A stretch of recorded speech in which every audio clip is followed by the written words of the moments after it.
It's 12 o'clock on Friday, the 2nd of May. I'm Emily Carver. And I'm Charlie Peters. Well, yes, Reform knocks Labour for 6 in the hotly contested Runcorn by-election, overturning a large majority. We're live on the ground. Yes, a political earthquake here in Runcorn. Reform winning this seat that Starmer took last summer by 15,000 votes. I have to say, people are very, very fed up here. I'll bring you more details shortly. Elsewhere, there's anticipation for further mayoral and council declarations. Stay with us. We'll bring them to you as soon as they come in. Well, we're here in Durham and already we're getting these results coming in. We're just at the start of this process, but already big changes here in the county councils across the north of England. Verification is ongoing here at Halton Price Leisure Centre before the count starts to find out who will be the first mayor for Hull and East Yorkshire. OK, there is a huge amount going on this afternoon. You will not want to miss it. We also want to know, how do you think Prime Minister Keir Starmer answered this question from our very own political editor? Farage, I'm afraid, says you're a coward for not campaigning in Runcorn. Are you a coward? Ooh. That's a tough one. Well, in other news, TV personality Russell Brand has appeared at Westminster Magistrates Court. He's been charged with rape and sexual assault, and we're live outside the court. And if all of that wasn't enough, later in the show, Prince Harry, we're going to discover whether he's won a Court of Appeal challenge over his security arrangements while in the UK. This could be make or break for Prince Harry. If he wins, the government could be forced to use taxpayers' money, or consider using taxpayers' money, to fund his full security. If he loses, will he ever return to the UK?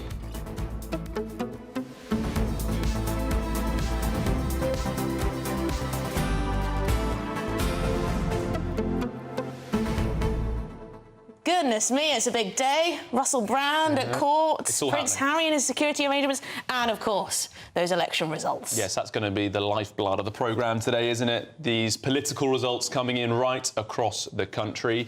And many of you will have voted yesterday. We couldn't talk about it, but now we finally can. Lots of weather yesterday, and it is still bright and sunny, which is lovely. But how do you feel about those results? Have they put a shine on your day, or are you disappointed with those I wonder if it feels politicos? I wonder if it feels like an earthquake to you, because there's a lot of talk of a reform quake, a teal tidal wave. Is that what we're seeing here? Is this enthusiastic support for the Reform Party so far? Of course, we're waiting for lots and lots of results as we speak. Or is there a huge amount of disdain and distrust for the two major parties, Labour and the Conservatives? Reform saying we are the opposition now. Yeah, and a lot of senior Conservatives speaking to journalists that we've been speaking to this morning, they appear very distressed at these results, and also plenty of infighting going on at Labour HQ. But then again, where is there not infighting going on at Labour HQ? Two wings of the party there trying to take control of this political moment. Will they go left? Will they go right? What do you think? Very much looking forward to you getting in touch. Please do so, gbnews.com/your say. Before we dive into all of those results and news headlines, we've got them coming up now with Sophia Wenzer.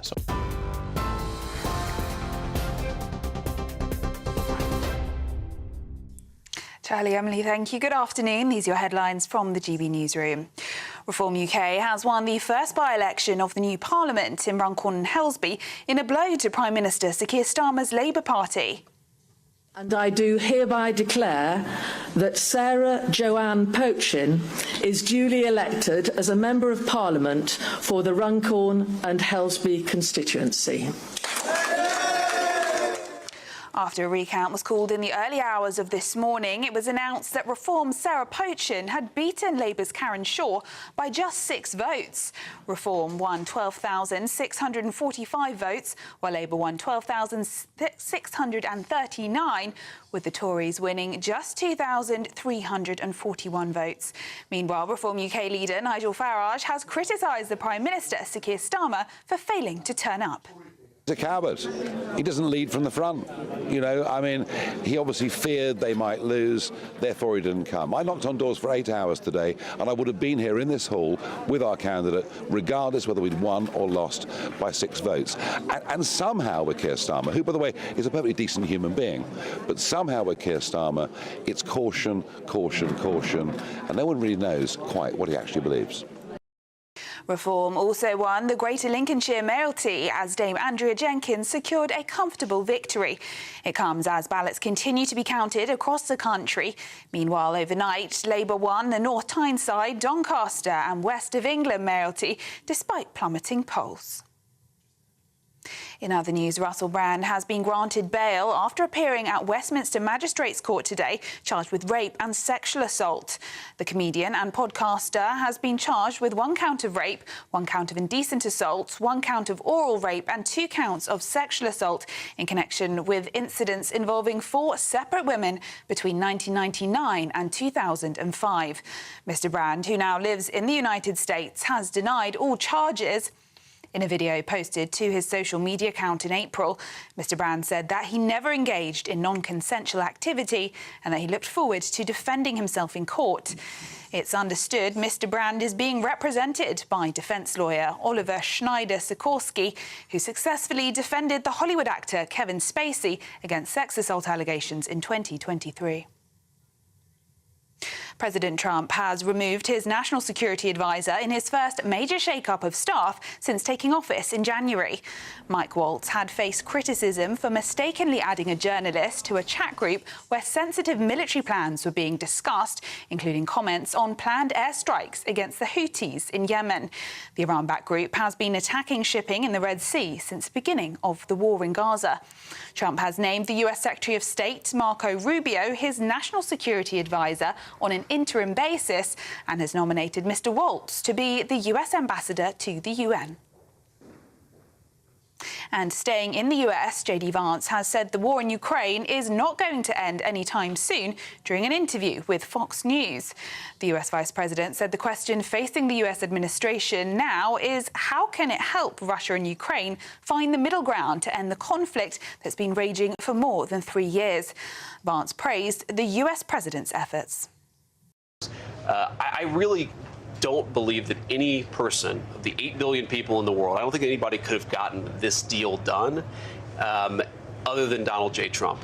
When I say this deal, I mean getting these guys to actually propose a peace settlement, but it's going to be up to the Russians and the Ukrainians. Now that each side knows what the other's terms for peace are, it's going to be up to them to come to an agreement and stop this brutal, brutal conflict. It's not going anywhere, Brett. It's not going to end anytime soon. Elsewhere, Germany's Alternative für Deutschland party has officially been classified as a proven right-wing extremist organisation by the country's domestic intelligence agency. It marks the most serious step yet in Berlin's efforts to contain the rising political force, which is one of Germany's most popular parties. The Federal Office for the Protection of the Constitution says it now has definitive evidence that the party works against Germany's democratic system. The new classification doesn't ban the party, but it allows German authorities to intensify surveillance. And iPhones sold in the US will no longer come from China, according to Apple, as the tech giant deals with the impact of Donald Trump's tariffs. Devices will instead be sourced from India, with iPads coming from Vietnam to prevent dramatic price rises for American consumers. Unveiling financial results from January to March, the company said the US president's escalating trade war has had a limited impact on its performance so far.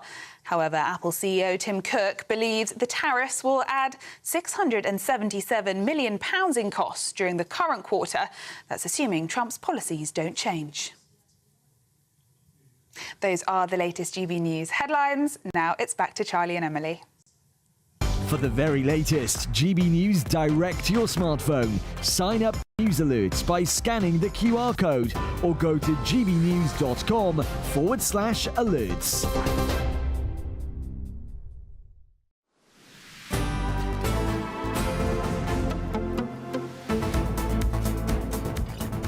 Well, good afternoon, Britain. It's 9 minutes past 12, and it's been a big night. It's been a big morning, and it's going to be an even bigger afternoon, isn't it, for us here on Good Afternoon, Britain? Yes, Reform UK, they won the hotly contested by-election in Runcorn and Helsby. Now, Sarah Potchin sealed the seat by just 6 votes. And could this be the beginning of the end for Sir Keir Starmer? Well, perhaps, who knows? Reform UK's Andrea Jenkins also made history this morning. She became both the first mayor for Greater Lincolnshire and indeed for Reform UK. Now, elsewhere, Labour has won the North Tyneside, Doncaster and West of England mayoral elections despite plummeting polls. Yes, they did clinch them. Well, let's head straight to Runcorn now and get reaction from our political correspondent, Catherine Forster. Catherine, you said that there seems to be an overwhelming mood of people feeling a bit fed up. Where did you get that conclusion from? Well, I get it from everybody that I have spoken to since I've got here, without exception. I spoke to one lady who said, well, Labour haven't had very long, we need to give them a bit of time. But she was the only positive voice that I've heard, and I've spoken to a lot of people here today and yesterday, and betrayal is a word that comes up. They feel that they've been massively let down for many years by both the main parties, and it does feel like perhaps there is some sort of seismic shift underway in British politics. So, you know, Labour won this seat with a majority of nearly 15,000 just 10 months ago. It was their 49th safest seat, and now Reform have it with 6 votes they won it by. There was a recount. It's quite extraordinary. Now, I interviewed Nigel Farage shortly after the declaration at 6 o'clock. Let's just take a little bit look at what he had to say. We are not a protest party, even though there isn't much to protest about. No, the whole vibe with Reform UK is, you know what, we can turn this country around. We recognise it's in decline, we can do better. We're positive people, we're different people. And you know, our candidate that has won here is somebody that 30 years ago, Parliament was full of people like her, who'd had successful careers, as she's had in business, in politics, in the judiciary, and now there are very few of them. So I think what we're doing is we're putting candidates up, getting people elected with real life experience, and that's what voters want more and more. Last summer, people booted the Tories out wanting change. Labour, now people are cross with them. You're promising change, but now you're going to have to deliver. Are you confident you're going to be able to do that? Well, we couldn't do worse than the previous lot in running county councils. We will, where we win county councils, send in the auditors, examine long-term contracts, end crazy expenditure on consultants, on part-time workers, county councils fighting climate change, pursuing DEI, buying ergonomic chairs for their staff. No. As and where we win, it's going to be very different. And just finally, you've got your first female MP. Some people have thought you're a bit of a boys' club. Do you think you can change that perception? We've just won here with Sarah Potchin. We're on the verge of Dame Andrea Jenkins becoming the mayor of Greater Lincolnshire. And since the general election, of those that have come to us, it's 50-50 men and women. I know some think I've got a woman problem, but it's not true. So Labour promised change last year. A lot of people feel that that is not coming. A local business owner messaged me a little bit earlier, and he said, my business, as like many other people I know, is suffering due to the financial incompetence of these idiots. Sales down by up to 40%. I know people with restaurants half empty, glass companies not busy. Also, I was just talking to a gentleman a little bit earlier, and he was saying that he had voted Labour up to 1997, then he didn't vote for anybody for many years, and he voted Reform this time and last year. And he said to me of Labour, he said, they are not for us. And when I said to him, what do you mean? He said, they're not for the working class. They don't think about us. And I said, who are they for? And he said, other people from other countries. So a really damning verdict here. And I think for all the talk about the huge damage that Reform did last year to the Conservatives and are continuing to do, it's very clear now that Reform are also coming for Labour, and I think people in Labour will be very alarmed, as some of them being openly critical today. Kim Johnson MP in Liverpool, Riverside, has said Runcorn is a warning we cannot ignore. Thank you, Catherine Forster, up there in Cheshire for us. Well, let's get more reaction on this, shall we, from the Conservative peer, Lord Hayward, who joins us in the studio. Thank you very much for coming in. We've had some response from Conservatives today, but one of our reporters, a friend of the programme, Christian Calgary at The Express, that a senior figure in the party has told him to he can't see how the Conservatives can have any relevance after this reform surge. What do you think? That's really not the case, and I'm not speaking here on behalf of the Conservative Party, I'm talking as an analyst. The position in terms of numbers in Westminster doesn't change, with the exception of a reform victory here. There's no question the results are a stunning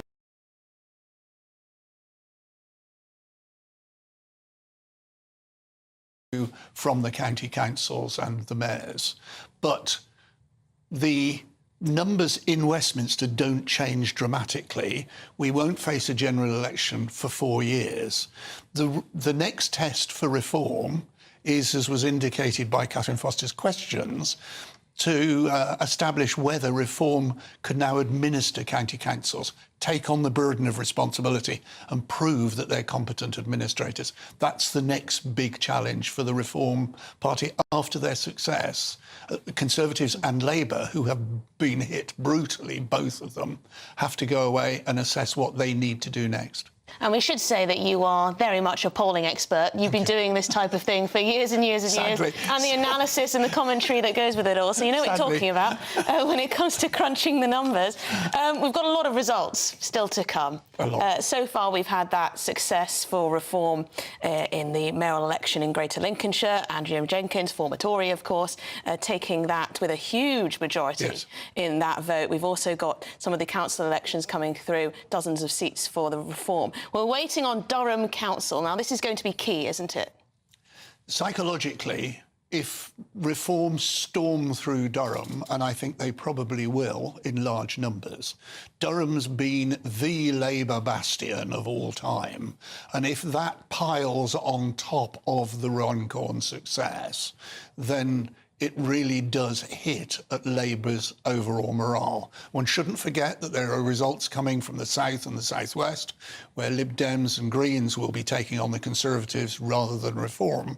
But Durham, no question, crucial for Labour reform politics. And we're hearing from the Lib Dem leader, Ed Davey, saying he's feeling confident about the result in Shropshire Council. But just to get your reaction to where Sir Keir Starmer was this morning at an arms manufacturer, Leonardo, in Luton. Now, think about some of the key issues that are inspiring and motivating people to get out and vote. It's the cost of living crisis right at the top. They may be angered by the means testing for the winter fuel allowance. What does it say about Sir Keir Starmer and the Labour Party's strategy that the day after these, in his own words, disappointing results, he's talking about drones and Ukraine? I think that's quite important for a Prime Minister to get out and say, I am tackling the issues, particularly because the Labour Party message is we were elected to change Britain, and therefore, rather than dwelling solely in relation to the election results, you get out and say there are issues to do with defence or immigration or cost of living. But come on, people will be thinking about British issues on a morning of local elections. They won't necessarily be casting their eyes over to warfare in West Asia and Eastern Europe. This is a morning to show that you really care about what people are going through. I mean, you might be right, Charlie. I find it kind of baffling that he's there. I really do. I don't find it baffling that he's there. What I find more baffling was that he wasn't in Runcorn at any point during the election campaign. And I'm afraid that is a burden that he's going to carry on his shoulders, because what is he going to do at the next by-election? Yes, and also I do feel for his colleagues who've had to do media interviews today and try to explain why he wasn't there. Oh, he's a busy man, he's focusing on the national, etc. It's not normal for the Prime Minister to go to a by-election. Well, it is when the stakes appear high in this case. But how much does that win in Runcorn for Reform have to do with the success of Reform, and how much does it have to do with the fact that the former MP resigned over beating up a constituent? The overwhelming impact of that result, or of the events which led to the change, is actually national issues and the success of reform and Nigel Farage. Yes, people locally and nationally are aware of the events that caused the by-election, but when people went into the polling booths, they were not voting in relation to an MP having hit a constituent. They were voting looking forward what they actually wanted to express on national issues. Lord Hayward, thank you so much for joining us this afternoon. Those national issues affecting local areas in all of these votes. But yeah, thank you for joining us. Well, this is Good Afternoon Britain. As we've said, we've got lots and lots of election results coming your way. We're going to have a reaction, of course, to the overnight results. And today's as well. A defiant Prime Minister, in a way, tells GB News the government is determined to go further and faster in delivering change. What exactly might that mean? And we'll also be live at Westminster Magistrates Court, where it's been confirmed that the actor and comedian Russell Brand will appear at the Old Bailey later this month, charged with rape and sexual assault. Stay with us. We'll be back in just a moment.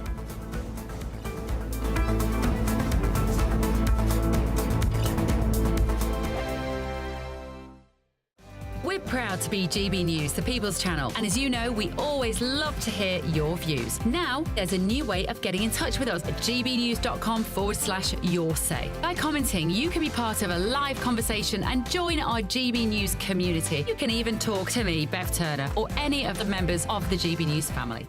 Sunday with Michael Portillo from 11, only on GB News. You may not have heard of Betty Joel, but you'll certainly have heard of her long list of high society clients and her extraordinary designs. Born in Hong Kong in 1894, Betty Joel built a business empire through her knack for interior design, working for Lord Louis Mountbatten, Winston Churchill and royalty. Her fingerprints are visible on some of the most iconic buildings in 1930s London, including Fortnum & Mason, the Savoy and the Daily Express office building on Fleet Street.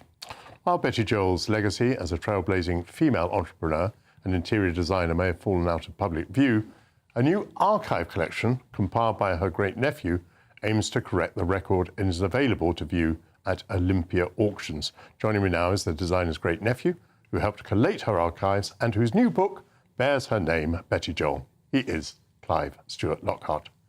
Clive, great to see you. So I felt rather embarrassed when I realised that I had not heard of Betty Joel. Can you help me? Should I be embarrassed? I don't think you should be embarrassed because, in a way, she probably chose to be that way herself. She, in 1939, parted company with her husband. Divorce eventually happens after the war. And she walks away from a business that had, at one time, employed 80 men and did nothing further again. And so it's quite easy to get forgotten over that period of time, I think. What was it that she designed? Interiors, so we're talking about furniture and the like. Furniture, yes. So when they first got married, when she and her husband David first got married in 1919, he had been a cabinet maker in the Navy. I mean, he'd learned how to make furniture, and they made the furniture for their own house. And she was deeply critical of it. And so he said, well, you know, you can design something better then. And so she did. GB News, the People's Channel. Join me, Nana Akwe, for an informative, interactive news programme with a difference. It's fun. No, he didn't say that, Dave. I'm so surprised. I think there's an element of truth to that. Join me from 3 p.m. every weekend, only on GB News, Britain's news channel. In the GB Newsroom, we bring you the news as it happens. With our team of dedicated journalists across the UK. We're ready to keep you up to date with what's happening every half an hour, every single day. Bulletins here on GB News. The People's Channel. Britain's news channel.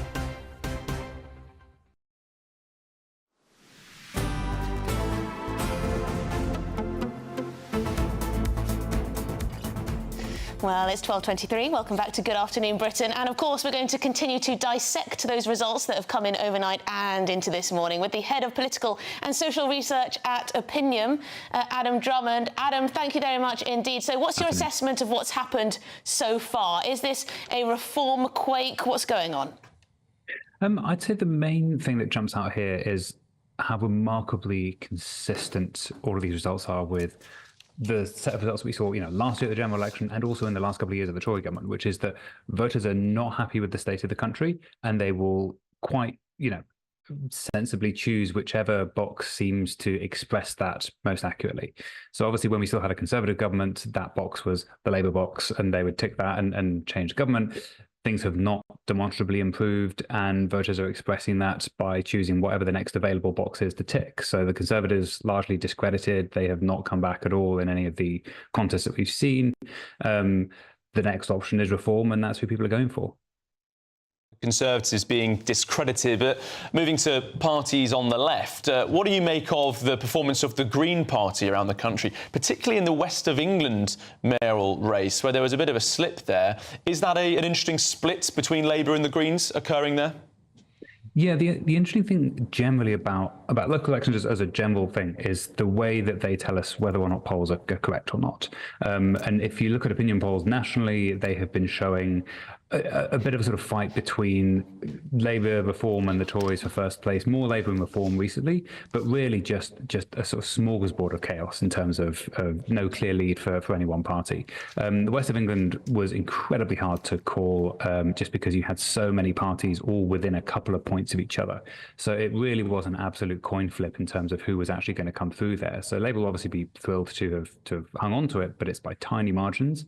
It also possibly speaks to whether or not the sort of voting system that's used for it is appropriate or not, because you have parties winning, these moralities with, apart from Andrea Jenkins, with really sort of small percentages of the vote, and the majority of voters in each case probably voting against the person that wins. And Adam, just we've got you. What would you say to our viewers? What should they be looking out over the next few hours? What are the exciting election results still coming our way? So apart from, there was the Lincolnshire one, which I think we all expected Andrea Jenkins to win. The other interesting one is going to be the Hull and East Yorkshire mayor results, which, if on current trends, Reform should do quite well there. That'll be one that tells us a fair amount. We'd also expect them to do well in the Durham Council results, which should get announced quite soon. But obviously what we don't have is a lot of the results from the South yet, which will tell us a lot more about the contest between the Lib Dems and the Conservatives, because all of the focus at the moment is on a particular sort of type of voter, which is sort of flitting between, Boris Johnson 2019, Labour last year, and possibly Reform now. But obviously that's not all of the country, and there's a big chunk of slightly more kind of affluent voters who are flitting between the Tories and the Lib Dems. Yeah, and there's a lot of people, of course. It's worth pointing out again, of course, that not the whole country is not voting. It's just a part of England. Lots of people will not be out there, so we have to take everything knowing that. But Adam Drummond, thank you very much indeed, Head of Political and Social Research at Opinion. Yeah, thanks, Anna. Well, let's get more reaction on this now from the former Home Secretary, Anne Widdecombe. And we just heard a lot there about the results in Lincolnshire for Dame Andrea Jenkins. Well, a lot of people are talking about her speech, how she reacted to that victory, saying she wanted to draw a line under some of the infighting and what she said was dirty tricks in the race, but immediately was sort of attacking the other candidates, and also referred to one of them as having a South African accent. Was she striking the right tone there? Was that a gracious acceptance of victory in Lincolnshire? Well, I was fast asleep and I didn't see this speech, which everybody appears to be talking about. But all I would say is that her victory as our first mayor is really something. And of course, she was a Conservative. And she is now wholly signed up to Reform. Now, last night I was actually in the Cambridge Union debating whether or not Reform had now become the real opposition. Oh, wow, you've been busy. I have, and we lost that by 6 votes. But the interesting thing was 6 votes, yeah. How funny. But the interesting thing was that almost as many people who voted for or against the motion abstained. So there is a large, I think, body of people saying, let's see what happens. And now it's down to the successes of Reform. It's down to the Sarahs and the Andreas of this world to show them what happens. Now, you've been in politics for a long time, Anne. You've seen a lot of changes in politics. Do you think that something new is happening at the moment? Yes, I do. I do get a very strong sensation of change in the air. And one of the reasons I say that is that when I'm out campaigning, it isn't just that I go to people's doors, people come up to me in the street. And that is a very good indicator. The last time Did they not used to do that, Anne? not to the same extent, not coming up and saying, good luck, I'm voting for you. And the last time I saw that on that scale was in 1992, when, and some viewers won't remember this, but when Neil Kinnock had a huge election which turned the population against Labour. People were crossing the street to say to me, don't let them get in, as if I controlled it. But they were coming across the street to say that I'm getting the same thing now. People are putting themselves out to say, good luck. You don't have to ask them, they tell you. And last night also, Sarah Pochin just nicking that seat by 6 votes, just getting over the line there.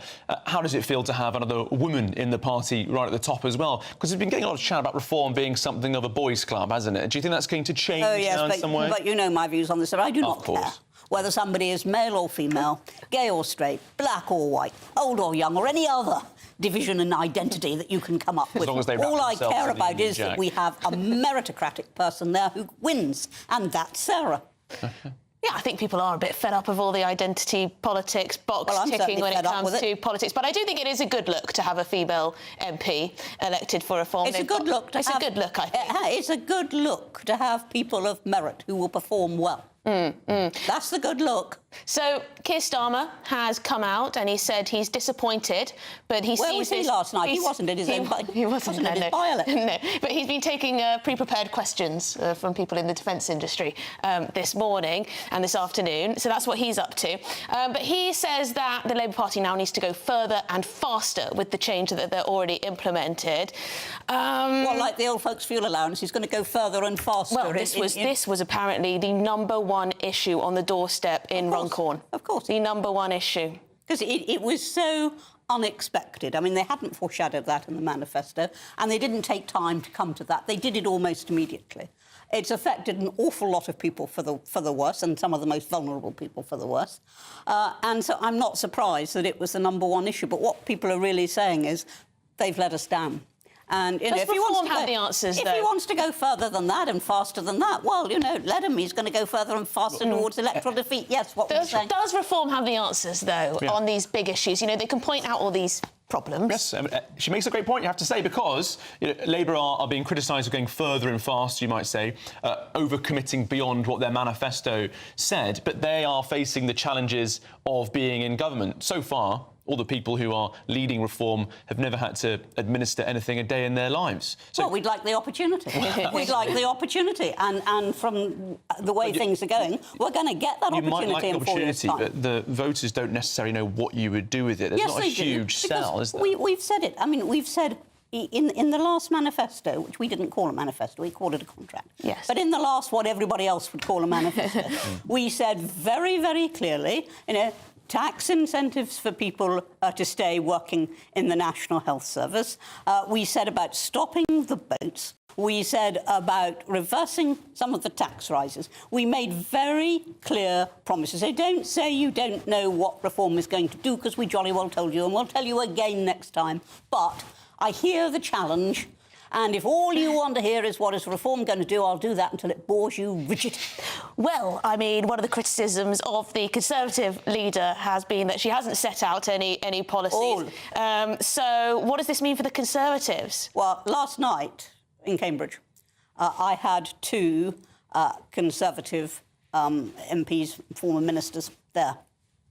And I said to them, I'll sit down now and give way. Name me one original policy that Kemi Badenoch is offering. And I stood back. And, of course, there was an embarrassed silence. She hasn't offered any options. She says so herself, that that's her strategy, that she's not going to. But sooner or later, people are going to want to hear. It's true. She does say that's the strategy for now. But as you say, lots of people are asking for more policies, aren't they? Anne Widdecombe, thank you very much indeed. You are obviously here for reform, but you've had many, many titles before that. A political legend. They say big beast is a big line. Sorry, yes, that is the way to describe it. Of which, by the way, Home Secretary wasn't one. Shadow Home Secretary. Shadow Home Secretary. Well, we managed to promote you there. Yes. So thank you very much, Anne Widdecombe. Well, this is Good Afternoon Britain on GB News. There's lots more coming on today's show, because we'll be live at Westminster Magistrates Court, where it's been confirmed that the actor and comedian Russell Brand will appear at the Old Bailey later this month, charged with rape and sexual assault. Yes, we're going to have more election coverage, of course, but later in the show, has Prince Harry secured his security? We're going to bring you the result of that Court of Appeal challenge. Yes, this is very exciting indeed. You'll want to stay tuned for that after the headlines.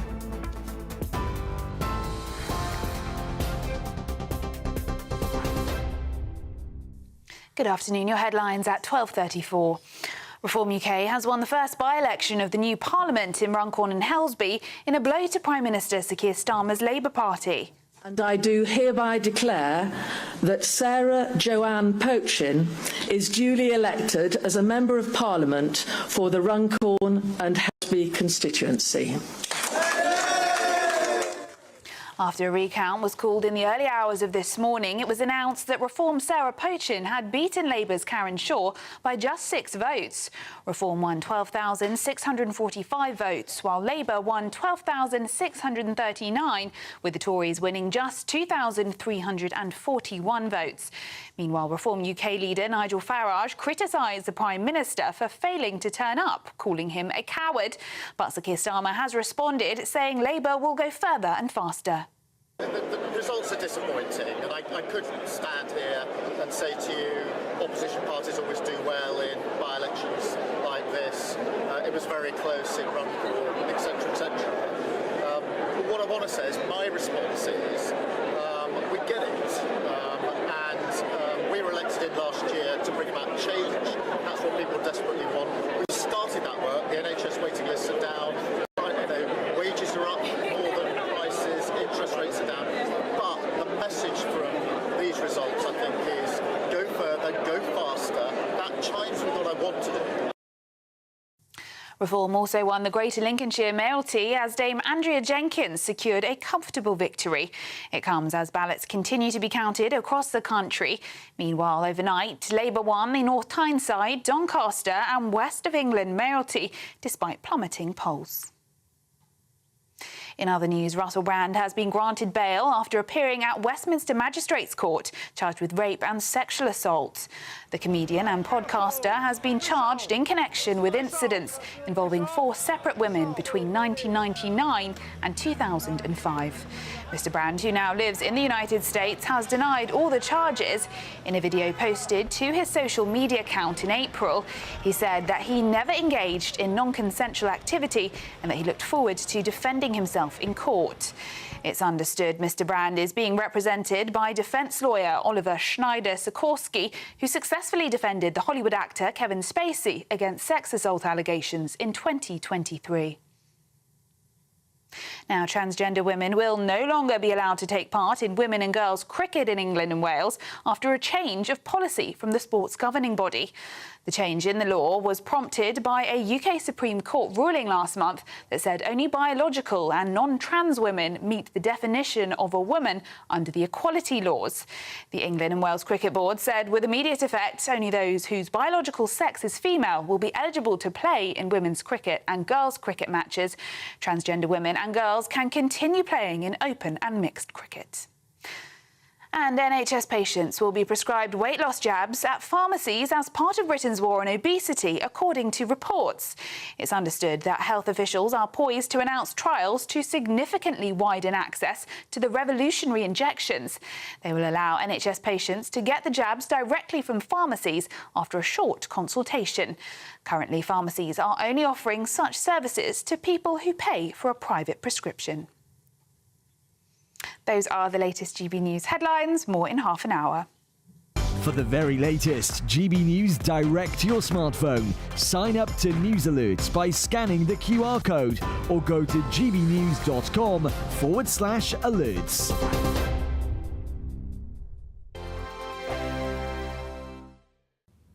Thanks for joining me for your latest weather update from the Met Office here on GB News. Another warm one today in the south, not quite as warm as yesterday. Most places having a dry and a bright day, but there is the risk of a few thunderstorms in southern England close to this weather front. High pressure, though, remains mostly in control. As it's shifting over, the winds are changing direction, which is why it's cooling off as we head into the weekend. Still pretty warm in the south, though. Misty and murky conditions around parts of the English Channel coast. Some showers coming into the Highlands and the Western Isles, and a brisk breeze blowing here. But as I said, many places dry and fine in the sunny spell. Still feeling pretty pleasant. Not as warm as the past few days, but temperatures quite widely over the Midlands Midlands, southern England up to 20 degrees, 27 possible in the London area. But as we see the heat building here, there is the possibility of a few heavy showers across parts of Wiltshire, Hampshire, towards Surrey and the London area. Hit and miss, but some heavy downpours are possible. For many places, though, it's dry. Quite a bit of cloud across southern parts of Northern Ireland, through northern England and northern Scotland. So still some sunny spells coming through, and a few showers on that brisk and cool westerly breeze across the far north. That westerly breeze will start to shift more from the north as we go through the night. Any of those heavy thundery showers across the south will fizzle out through the evening, and most places will be dry. Some of the mist and low cloud could just move around into the coast of southeast England and East Anglia, and we'll see some more showery rain pushing south over parts of Scotland and Northern Ireland, introducing that northerly wind, which will bring a cooler feel for all as we go into the weekend. Still quite a warm night, though, across the south, and by and large a fine day here. There is the possibility of seeing some of this showery rain just getting into the far south of England at times, particularly so on Saturday morning, certainly affecting the Channel Islands. Otherwise, though, many places again dry and bright, but as that northerly breeze picks up, we are going to notice things turning quite a bit cooler over the next few days.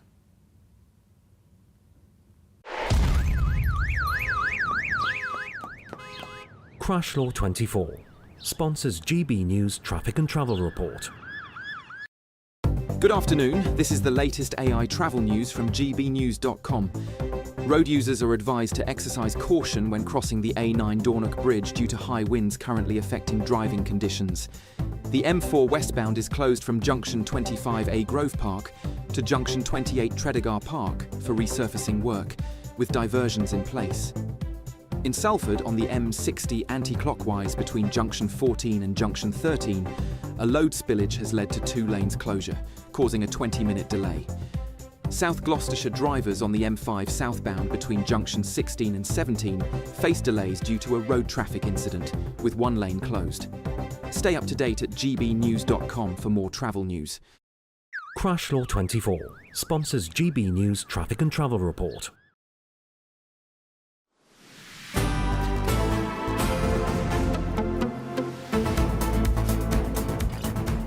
Good afternoon, Britain. It is 12:41 and you're watching GB News with me, Charlie Peters, and Emily Carver. Now, we're just hearing in the last few moments that Reform UK has now taken control of Staffordshire County Council. There are still more results to be declared, but the council itself has declared that Reform UK has won the 32 seats needed for a majority. Some reaction to that coming through from Staffordshire. The Conservative opposition lead in Stoke-on-Trent City Council, Dan Jellyman, saying that the results so far suggested what he's described as a massive rejection of the two-party system. He says that people in Staffordshire have cared more about things like potholes, bin collections and grass cutting than clever political campaigns. And Reform UK's Staffordshire County Coordinator, Martin Murray, he said that he is ecstatic, and you're hardly surprised by that considering the party surge overnight, Emily. For Reform, very exciting for Reform. It's turned turquoise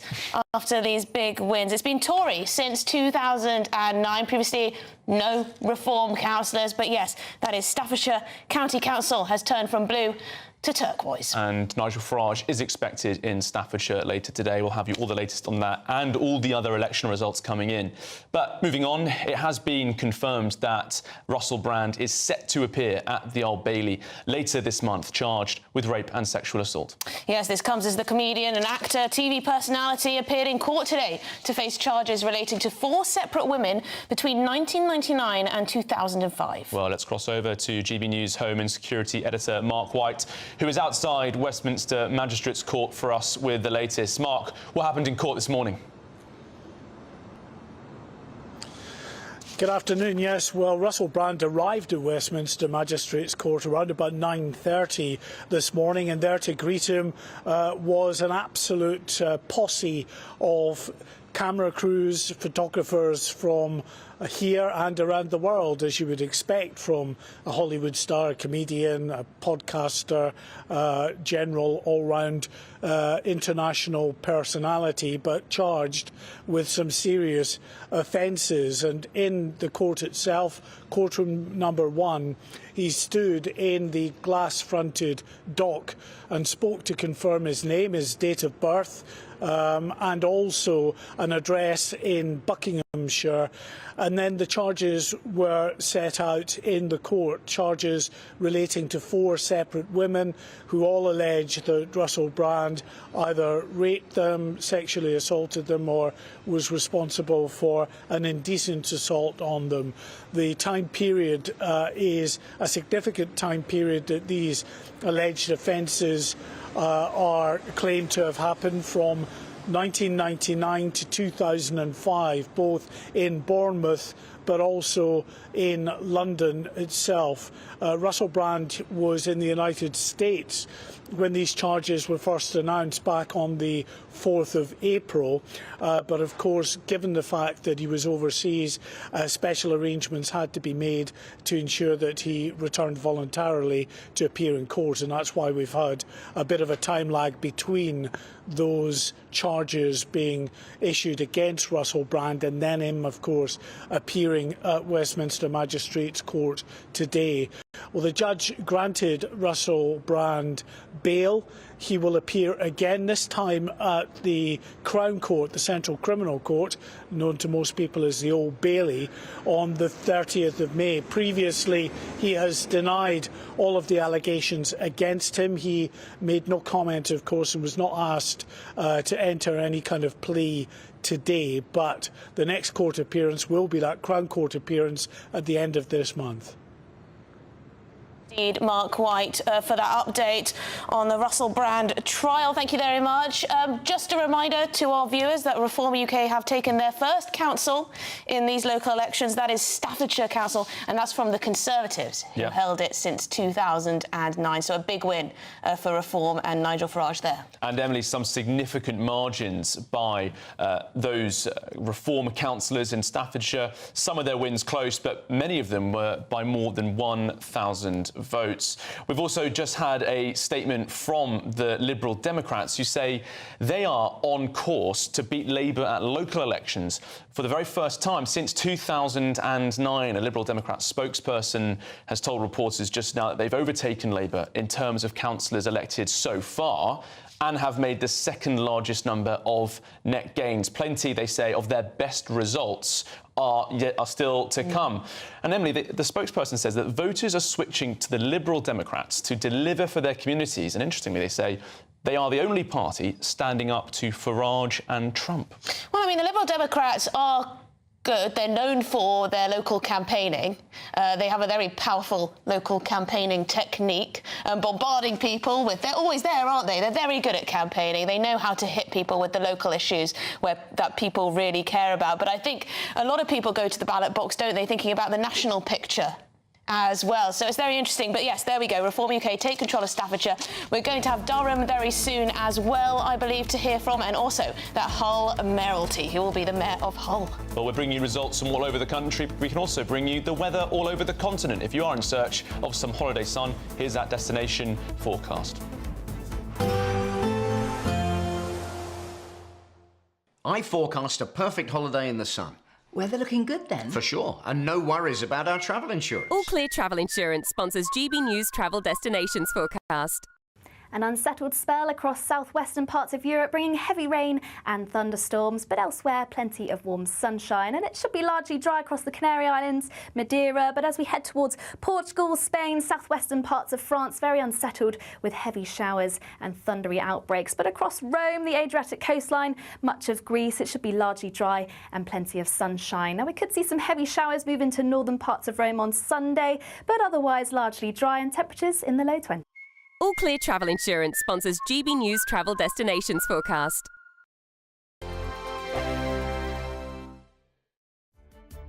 What is the state of our economy? What is the state of our National Health Service? What is the state of our schools? What on earth is going on? Understanding Britain means understanding the state we're in. This is State of the Nation with me, Matt Goodwin, Wednesdays, Thursdays and Fridays from 8 p.m. on GB News. I'm Christopher Hope. From pop stars to politicians, I'll interview anybody in a pub who's got a political opinion. Join me every Friday on Spotify, Apple Podcasts, YouTube or gbnews.com, or wherever you get your podcasts. This is GB News, the People's Channel. We have a royal invitation for you this Bank Holiday Monday. It's VE Day. We're going to be here at Buckingham Palace from dawn till dusk and at street parties all across the country. Join us for the pomp, the pageantry, the marches and the dramatic fly past. A day when we can all feel proud to be British. VE Day, all day Monday and throughout next week. Only on GB News, the People's Channel. Britain's news channel. Hi, I'm Michelle Dewberry and my show is your opportunity to cut through all the noise and dive in headfirst to some robust debates. Ideas clash. Situation, isn't it? No, because the failure is you're deliberately avoiding my point. Nothing's held back. And if you think this is the end of it, wait for more. And we do not shy away from the difficult stuff. Sometimes I want to shake people and say, if only you understood. So join me on Dubes & Co weeknights at 6 p.m. only on GB News, Britain's news channel. Mornings don't have to be tiresome, especially if you have the right company. Wake up to news as it happens, opinion and debate, and of course, a little bit of entertainment too. Because when the kettle's on, we're on. That's Breakfast on GB News, a show worth waking up for. Every morning from 6 a.m. Only on the People's Channel, Britain's news channel. We'll spread the news, you spread the word. From the school run to the home run, watch a new show for all of Britain. He can say whatever he wants. A straight-talking show where all voices are heard. And, you know, when are we going to stop talking about smashing the gangs and actually do it? With the stories that matter from every part of our country. There's a bit of a crash landing there for your Chancellor. Bold, fearless and standing up for you. That's me, Martin Daubney, 3 p.m. till 6 p.m, weekdays, here only on GB News. The People's Channel, Britain's news channel. We're proud to be GB News, the People's Channel. And as you know, we always love to hear your views. Now, there's a new way of getting in touch with us at gbnews.com/your say. By commenting, you can be part of a live conversation and join our GB News community. You can even talk to me, Bev Turner, or any of the members of the GB News family.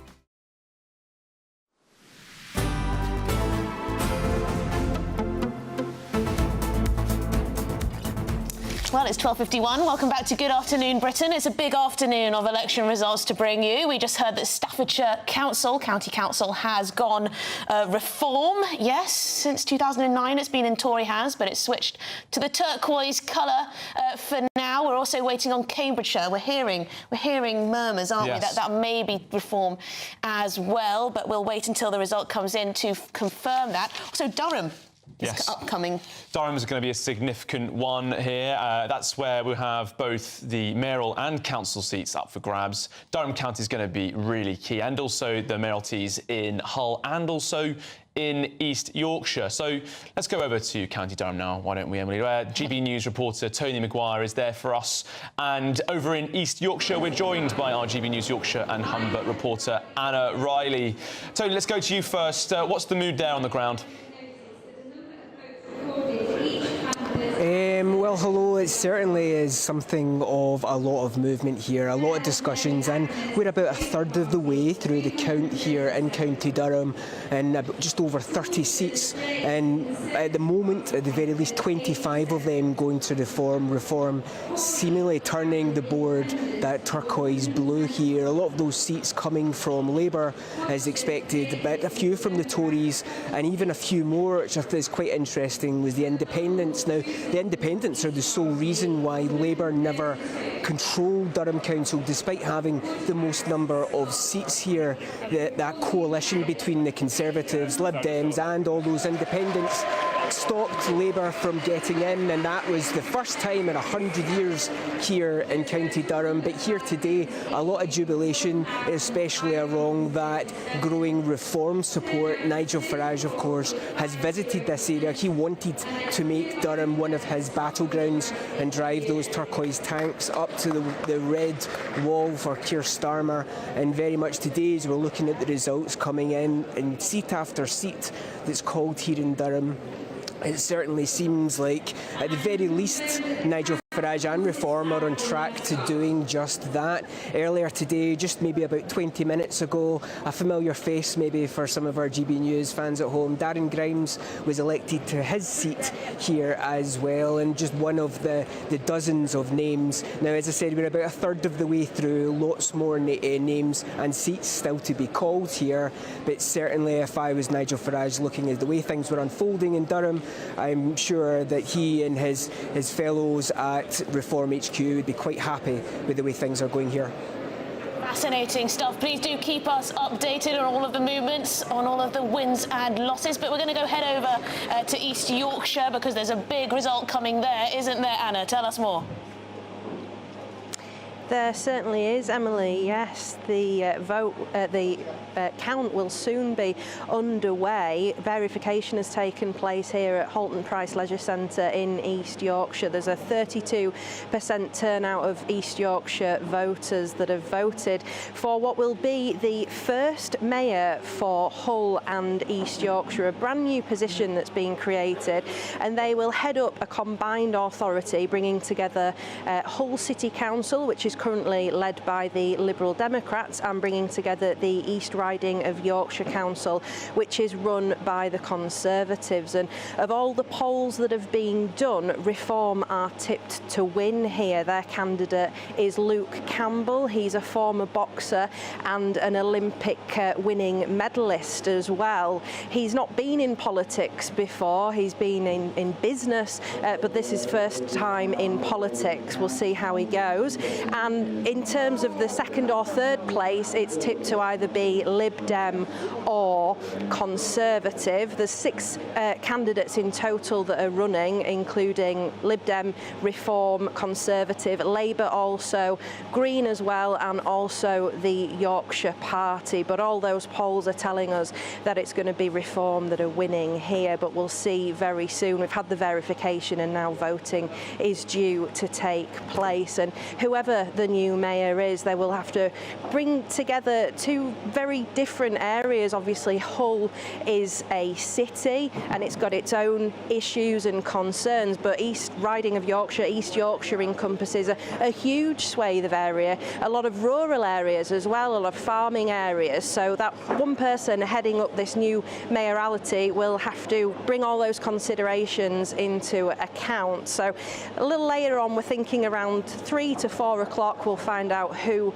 the new mayor is going to be for Hull and East Yorkshire. Thank you, Anna. Well, significant results coming up there, and very quickly, well done to Darren Grimes with 49.7% of his vote in County Durham, an elected politician. There you go. If you miss him on Saturday nights, there he is in politics. There you go. We're going to be live up and down the country for you, so stick with us. We're going to take a quick look at the weather, though.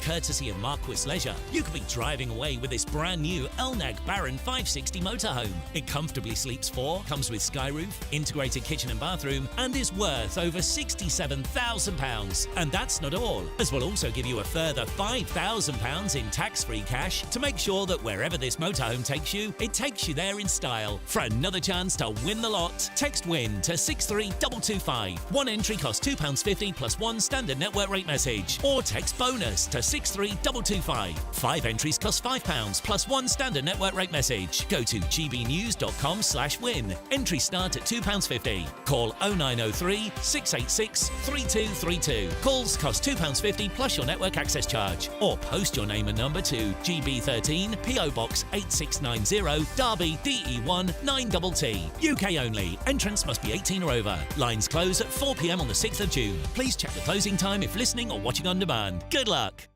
This is GB News, Britain's news channel. Are we witnessing a crisis in motherhood and in parenting more generally? From American singer Chappelle Roan making the headlines for saying that none of her friends with children are happy, to this piece from The Telegraph where an anonymous woman admits to regretting having children. There does seem to be a current trend of talking parenthood down. Joining us now is the Professor of Family and Parenting Research at the University of Kent, Ellie Lee. Ellie, how much of this is due to cultural factors, and is it just really about the bottom line costs of parenting? No, I don't think it is just about costs. Mothers particularly, but I also think men as well, are finding it harder to see how you give meaning to this experience. The Telegraph article I thought was very interesting. I mean, there's some points raised in it about the ambivalence of motherhood.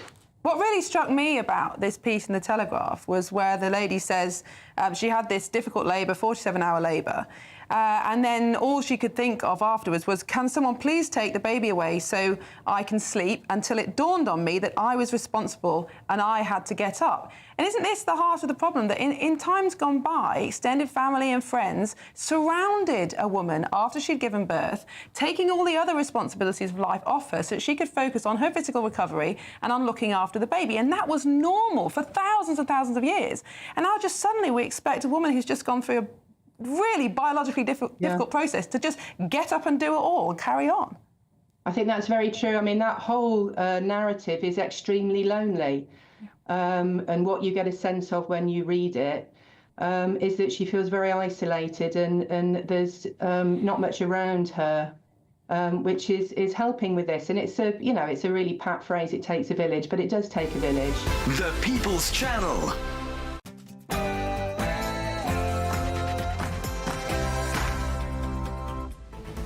Good afternoon, Britain. It's 1 o'clock on Friday, the 2nd of May. I'm Charlie Peters. And I'm Emily Carver.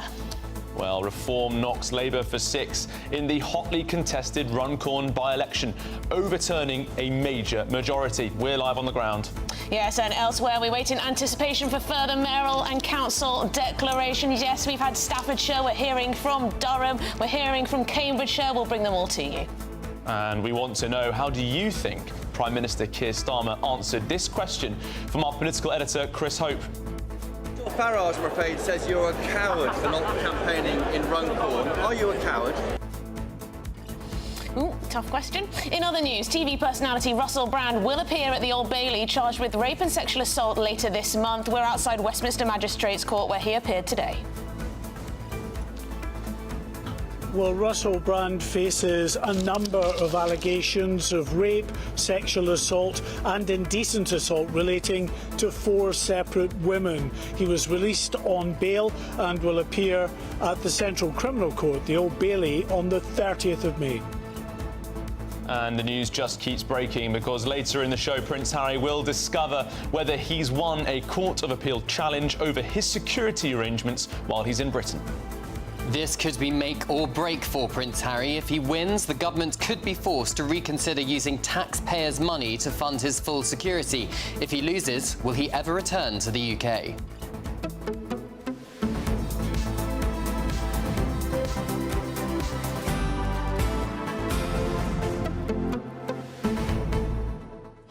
Well, the results are coming in thick and fast, aren't they now, Charlie? They really are. There's a surge. I have to say, gbnews.com/your say is very busy. A lot of you really getting engaged with this election. A lot of people enthused by the results. A lot saying that this is a moment of reflection, actually, for the big parties, saying that perhaps their messages aren't being heard. Voters want something different, Emily. Well, I think that's absolutely right, actually. I think that is exactly what these results show so far. And, of course, not the whole country is voting. Only a select few. A lot of those elections were delayed, weren't they? Yes, Too many grumbles up and down the country. But, yes, it does look like something has happened here, and it does look like that something is that people are not impressed with what Labour or the Conservatives are offering right now. Keir Starmer says he's got to go further and faster with the change he's bringing to this country. The Conservatives, well, they've got a lot to think about, how they can turn this around. They have, really. But there might be a glimmer of hope for them in Cambridgeshire and the Peterborough mayoral election there. Some forecasting that they could have just clinched that, taking it from Labour. We'll have all of those results as they come in. It's going to be thick and fast. But before that, let's have your news headlines with Sophia Wensler.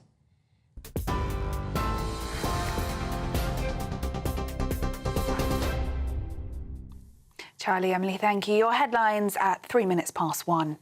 Reform UK has won a majority on Staffordshire Council from the Tories, making it the first they'll take control of.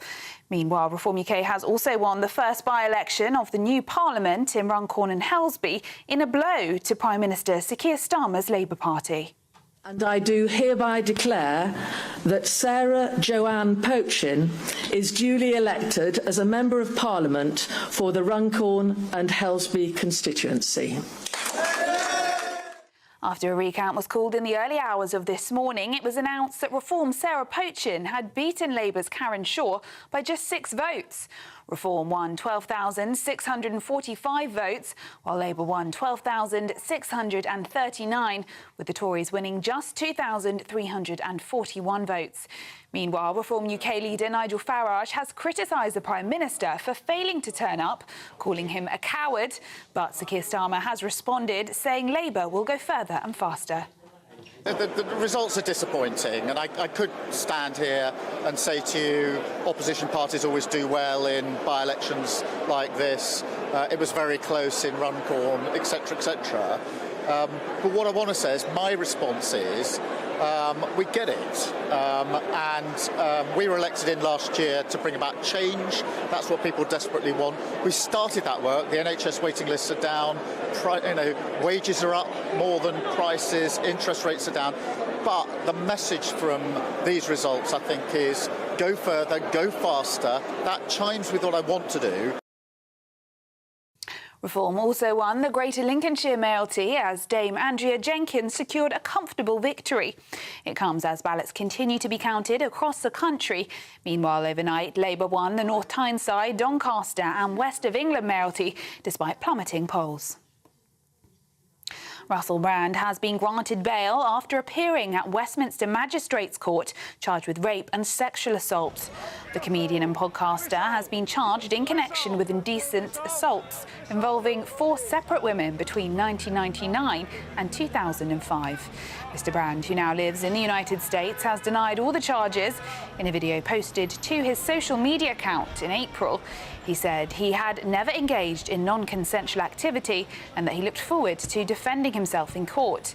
It's understood Mr. Brand is being represented by defence lawyer Oliver Schneider-Sikorsky, who successfully defended the Hollywood actor Kevin Spacey against sex assault allegations in 2023.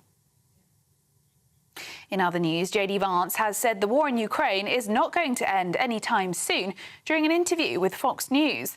The US Vice President said the question facing the US administration now is how can it help Russia and Ukraine find middle ground to end the conflict that's been raging for more than 3 years.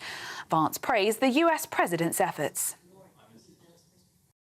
I really don't believe that any person, of the 8 billion people in the world, I don't think anybody could have gotten this deal done other than Donald J. Trump. When I say this deal, I mean getting these guys to actually propose a peace settlement, but it's going to be up to the Russians and the Ukrainians. Now that each side knows what the other's terms for peace are, it's going to be up to them to come to an agreement and stop this brutal conflict. It's not going anywhere, Brett. It's not going to end anytime soon. Elsewhere, Germany's Alternative für Deutschland party has officially been classified as a proven right-wing extremist organisation by the country's domestic intelligence agency. It marks the most serious step yet in Berlin's efforts to contain the rising political force, which is one of Germany's most popular parties. The Federal Office for the Protection of the Constitution says it now has definitive evidence that the parties work against Germany's democratic system. The new classification doesn't ban the party, but it allows German authorities to intensify surveillance. Transgender women will no longer be allowed to take part in women and girls cricket after a change of policy from the sport's governing body. The change in law was prompted by a UK Supreme Court ruling last month that said only biological and not trans women meet the definition of a woman under equality laws. The England and Wales Cricket Board said with immediate effect, only those whose biological sex is female will be eligible to play in women's cricket and girls' cricket matches. Transgender women and girls can continue playing in open and mixed cricket. And NHS patients will be prescribed weight loss jabs at pharmacies as part of Britain's war on obesity, according to reports. It's understood that health officials are poised to announce trials to significantly widen access to the revolutionary injections. They will allow NHS patients to get the jabs directly from pharmacies after a short consultation. Currently, pharmacies are only offering such services to people who pay for a private prescription. Those are the latest GB News headlines. More in half an hour. For the very latest GB News direct to your smartphone, sign up to News Alerts by scanning the QR code or go to gbnews.com/alerts.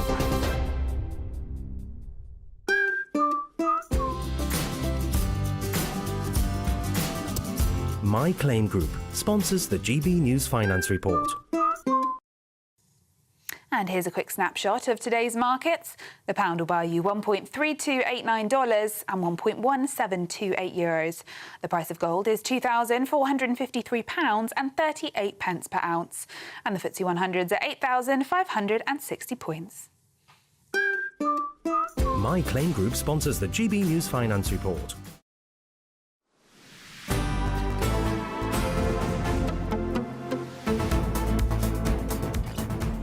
Welcome back. It's 9 minutes past 1. You're watching Good Afternoon Britain with me, Charlie Peters, and Emily Carver. Now, we're covering these election results as they come in across the country, Emily, and we're just hearing now in Lancashire County Council some breaking news there that Reform UK have taken 3 of the first 4 seats, ousting both Labour and the Conservatives from areas they previously held. There were Green and Independent candidate victories elsewhere, in Burnley, I believe. So the 2 largest parties at County Hall in Lancashire are yet to win after 5 declarations. Very interesting. Also, we did hear the confirmation that Staffordshire County Council has gone turquoise. Reform have taken that council for the first time, has been in Tory hands since 2009. Should we get the latest lowdown with our political editor, Christopher Hope, who's been with the Prime Minister in Bedfordshire this morning, then he's come all the way back. He's had a couple of hours sleep in between somewhere. Christopher, is this a reform quake? Is that what we're seeing here? We absolutely are. It's the aftershock of last year's election, but not as we expected. Now, you'd be expecting Labour to ink in that amazing landslide they won last July. That hasn't happened. In fact, they've shed most of that support. As things stand, Reform will now have gained 196 seats and a lot more to go. The Tories down 157, Lib Dems up 23, Labour down 50. It's really a gigantic raspberry at the main political parties, the 2 main parties who have run our politics for the past 100 years or so. What was interesting about Sir Keir Starmer, he lost by 6 votes, didn't he, in the Runcorn by-election. We heard earlier at dawn today, Nigel Farage saying on GB News, he's a coward for not campaigning there. Well, I asked him that exact question. Oh. And there we have it. Prime Minister, thank you for joining us today on GB News. Nigel Farage says you are a coward for not campaigning at the Runcorn by-election. Are you? Look, the results are disappointing, and I could stand here and say to you, opposition parties always do well in by-elections like this. It was very close in Runcorn, etc., etc. But what I want to say is my response is we get it. We were elected in last year to bring about change. That's what people desperately want. We started that work. The NHS waiting lists are down. Wages are up more than prices. Interest rates are down. But the message from these results, I think, is go further, go faster. That chimes with what I want to do. And that's what I take out of this. And I'm determined that we will go further and faster on the change that people want to see. Well, you could have swung it. Just 6 votes in it. Well, it was very, very close, but I'm not going to stand here and just say it was close. In the end, it's a binary outcome. You either win or you don't win. The question is how do and so I'm not going to respond by simply saying it was close. I want a better response than that, which is to say, I get it. I do know that change is needed. We are making that change. We need to go further and faster. I've been saying this for a number of weeks. This reinforces my determination that we'll deliver the change that people want across the country. It looks like your change plans aren't working. You're hiking taxes, illegal migration is out of control, and public services are failing. Have you lost the support of ordinary people? Is Reform UK now the People's Party? Well, waiting lists are down. We've done 3 million extra appointments in the 10 months that we've been in government. That's hugely important to people. Interest rates are going down, so anybody watching this with a mortgage will be pleased to know interest rates come down 3 times now, and wages are going up higher than prices. That's really important in the cost of living crisis. And, you know, what we're getting waiting lists down. What do Reform want to do? They want to charge people for using the NHS. That's a pretty fundamental divide. Under a Labour government, we will never charge people for using the NHS. It's a pretty fundamental issues to me and my government. Sir Keir Starmer, thank you for joining us today on GB News. Further and faster, and fascinating there, I think, how Reform are turning their gunfire on reform policies. There aren't many of them, but one of them is to maybe have a more of a social security way of doing the NHS. I think with power, which is great for Nigel Farage, comes scrutiny, and let's see how he handles that. OK, well, let's bring in political commentator Dominic Muffett into this conversation as well. Dominic, thank you very much for coming into the studio. A bruising night for Labour. What does Keir Starmer mean when he says go further and faster? I mean, with tax hikes, with benefits cuts? I mean, what's he talking about there, Dominic, do you think? Well, good afternoon. I think what we're expecting to see from, I think, the Prime Minister and from the Labour government is a further commitment to its immigration bill, will be the welfare reform it's talking about. There is the economic fiscal rectitude that Rachel Reeves is priding herself on. Not all of these things certainly are popular in the short term, but this is what we will see more of over the coming year. Dominic, Labour have just lost Burnley Central East. It's been elected by an independent councillor, a now independent councillor, Maheen Kamran. She's an 18-year-old aspiring medical student. Last week, she told Tom Scottson, a reporter from Politics Home, that she wanted to end free mixing between men and women. Labour have just lost that seat to an independent candidate. How do you win back those voters? Well, this, obviously, as the Prime Minister has already said, this isn't a great time, the first year of a government. You've got a lot of competing kind of ambitions within the government. Labour MPs have already expressed a degree of disquiet. I think Keir's very clear that it is by going further with the things that they've already proposed that the Labour Party will win back support. Yeah, we should just say that Reform has taken control of Lincolnshire County Council, we're hearing. They've reached 36 seats on the County Council, meaning they'll take it from the Conservatives. Christopher, reaction?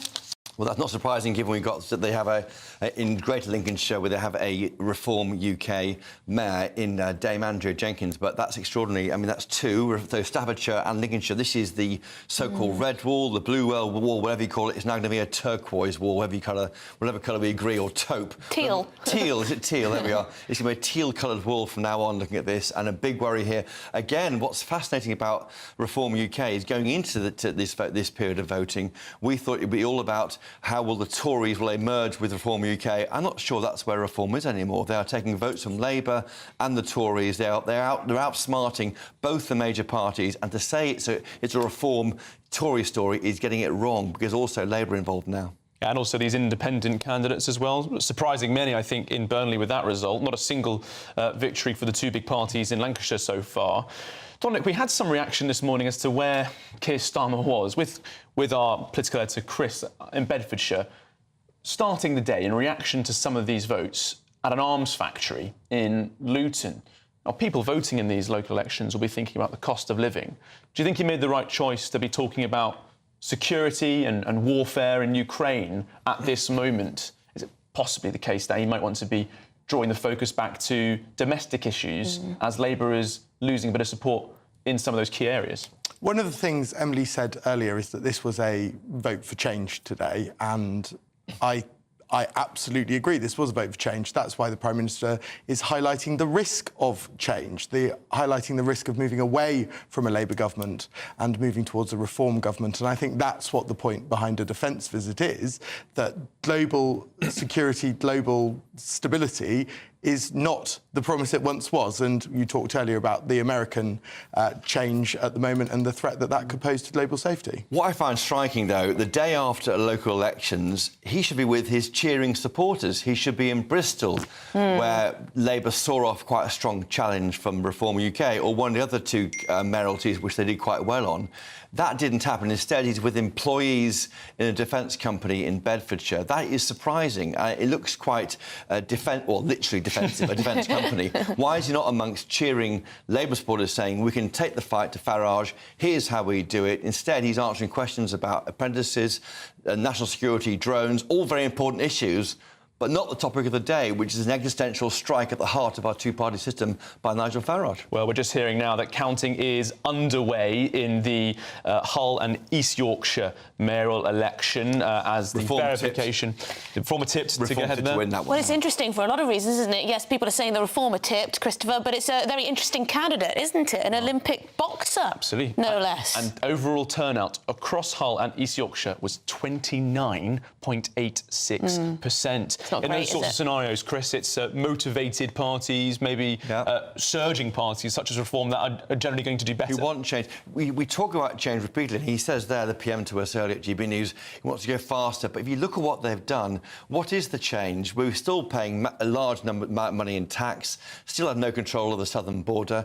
Benefits are barely being cut. The change, could be seen, many of the policies, as the Tory party continue under a red guise, and I think that's what's so frustrating. So you have a protest party like Reform UK offering what they say is real change, but pressure now on Farage to deliver that very change. Well, Chris, I think we can go to our reporter Tony Maguire, who's in Durham, because he's been joined by a former GB News employee, but newly elected Reform County Councillor Darren Grimes.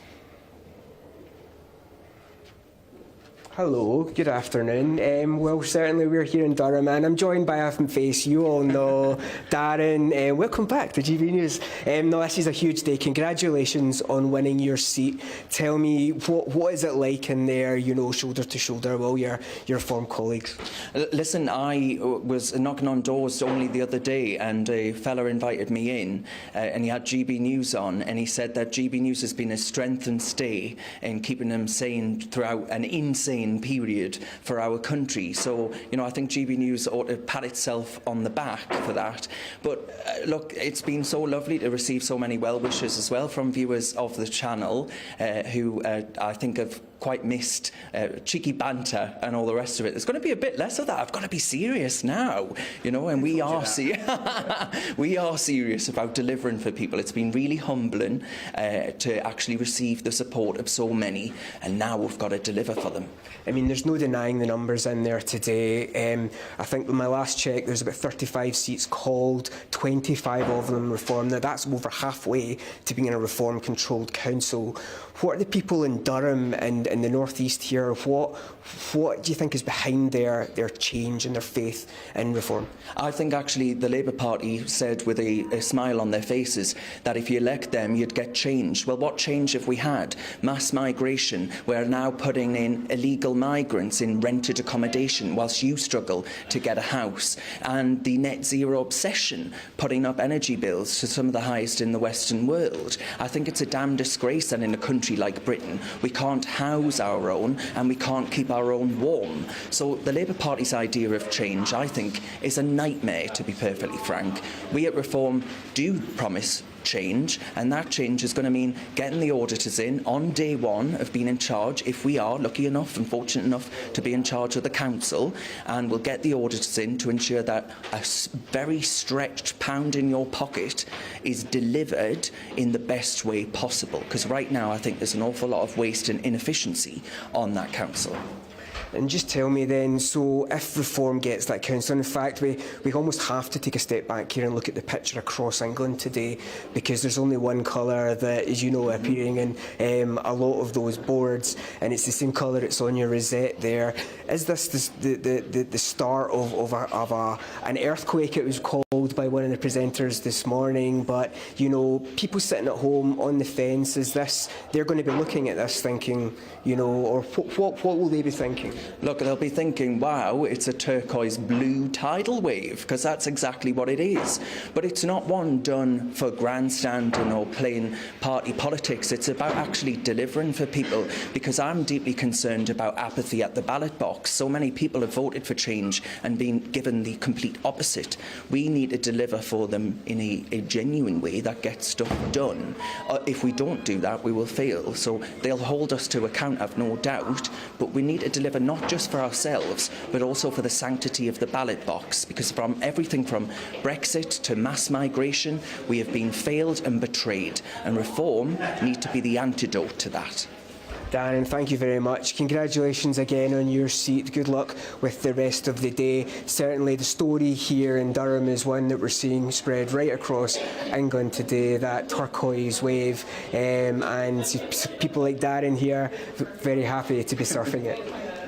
Absolutely. Tony Maguire, thank you very much. And do send our congratulations to Darren there. Big smile on his face, of course. It's a big moment for the Reform Party, but now they've got to prove that they can actually get results on a local level, which isn't always that easy, is it? Having power is hard. It's easy to chip in from the sidelines, being a protest party against the establishment, but actually doing stuff now. Andrea Jenkins there in Greater Lincolnshire, another MP to take them to 5 MPs in Reform UK, and now 2 county councils.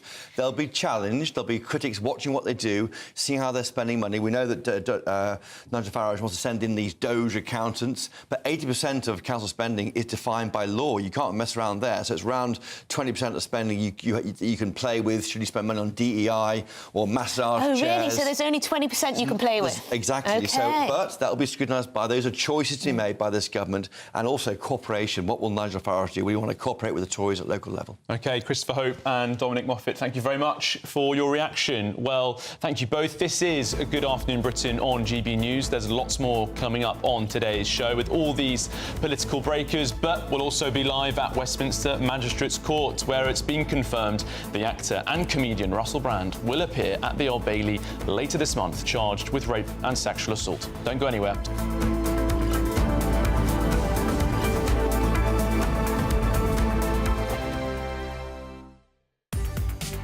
From the school run to the home run, watch a new show for all of Britain. He can say whatever he wants. A straight-talking show where all voices are heard. And, you know, when are we going to stop talking about smashing the gangs and actually do it? With the stories that matter from every part of our country. There's a bit of a crash landing there for your Chancellor. Bold, fearless and standing up for you. That's me, Martin Daubney, 3 p.m. till 6 p.m, weekdays, here only on GB News. The People's Channel, Britain's news channel. Mornings don't have to be tiresome, especially if you have the right company. Wake up to news as it happens, opinion and debate, and of course, a little bit of entertainment too. Because when the kettle's on, we're on. That's Breakfast on GB News, a show worth waking up for. Every morning from 6 a.m. Only on the People's Channel, Britain's news channel. We'll spread the news, you spread the word. The royal family is an enduring symbol of tradition, unity and pride for Britain. At GB News, we celebrate what makes this country great. In our new royal newsletter series, you can join me, Cameron Walker, for Inside the Palace, an exclusive look every week that takes you beyond the gates and brings you the very latest from those at the heart of the monarchy. Never miss a royal moment again. Sign up now. Go to gbnews.com/royal newsletter and get the latest straight to your inbox. We have a royal invitation for you this Bank Holiday Monday. It's VE Day. We're going to be here at Buckingham Palace from dawn till dusk and at street parties all across the country. Join us for the pomp, the pageantry, the marches and the dramatic fly past. A day when we can all feel proud to be British. VE Day all day Monday and throughout next week. Only on GB News, the People's Channel. Britain's news channel. No matter the state it's in, this is our nation. Join me, Jacob Rees-Mogg, for a genuine, honest discussion on where we have been, where we are going, and where we are with the people who set the direction. That's State of the Nation every Monday and Tuesday at 8 o'clock, only on GB News, the People's Channel. I'm Christopher Hope. From pop stars to politicians, I'll interview anybody in a pub who's got a political opinion. Join me every Friday on Spotify, Apple Podcasts, YouTube or gbnews.com, or wherever you get your podcasts. This is GB News, the People's Channel. We're proud to be GB News, the People's Channel. And as you know, we always love to hear your views. Now, there's a new way of getting in touch with us at gbnews.com/yoursay. By commenting, you can be part of a live conversation and join our GB News community. You can even talk to me, Bev Turner, or any of the members of the GB News family.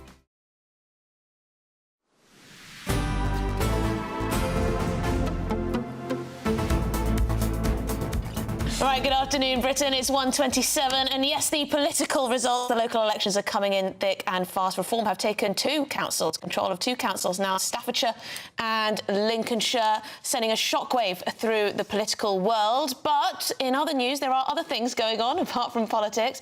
And yes, it's now been confirmed that Russell Brand is set to appear at the Old Bailey on the 30th of May, charged with rape and sexual assault. Now, this comes as the comedian and actor appeared in court today to face charges relating to 4 separate women between 1999 and 2005. Well, let's cross over to the GB News Home and Security editor, Mark White, who is at Westminster Magistrates Court for us with the latest. Mark, what's been happening at court? Well, Russell Brand arrived here at Westminster Magistrates Court at 9:30 this morning for that court appearance in court number 1 at this court, charged with a number of serious sexual offences. And greeting him as he arrived was a bank of press, photographers, media camera crews, as you would expect for Hollywood actor turned comedian turned podcaster of international repute, and a lot of police there as well to try to ensure that this accused could enter the court building unhindered. But of course, it's like herding cats, really, when you get photographers all together. So in true to form style, they broke free, and it was, as Russell Brand entered the court, quite tough going for a while, as dozens of camera crews were at the front of him. But when he was in the court, he appeared really quite briefly, as his initial magistrates' court hearings often are. It was just 15 minutes, slightly less than that, when he was in the dock, a glass-fronted dock. He stood up to confirm his name, his address, and his date of birth. And then the charges were read out in a bit of detail. Charges that range from 1999 to 2005, allegations of crimes that were allegedly committed in either Bournemouth or London, crimes alleged against 4 separate women. Russell Brand at this stage didn't enter a plea. He has previously denied the allegations against him, but this was not a plea and declarations hearing at this stage. He was granted bail and will appear again in court, this time the Crown Court, the Central Criminal Court, or the Old Bailey as it's known, on the 30th of May. And of course he left the court here at Westminster Magistrates Court to a slightly better behaved press posse this time around, but a lot of attention on this man, now facing some very serious charges of sexual assaults and rape. Indeed, Mark White there outside Westminster Magistrates Court with the latest on Russell Brand. Back in the studio here, we will be bringing you, well, all the election results as and when they come, as soon as possible. Yes, we're hearing now that Reform UK taking control of a second council. That's in Lincolnshire. They've also got Staffordshire now as well. We're waiting for the mayoral result in Hull too. Lots and lots to come. Yeah, absolutely. And Kemi Badenoch has made her first spoken intervention since these results have come in, saying it was always going to be a very difficult set of results. We'll have more of those results and her reaction after the news headlines with Sophia Wensler.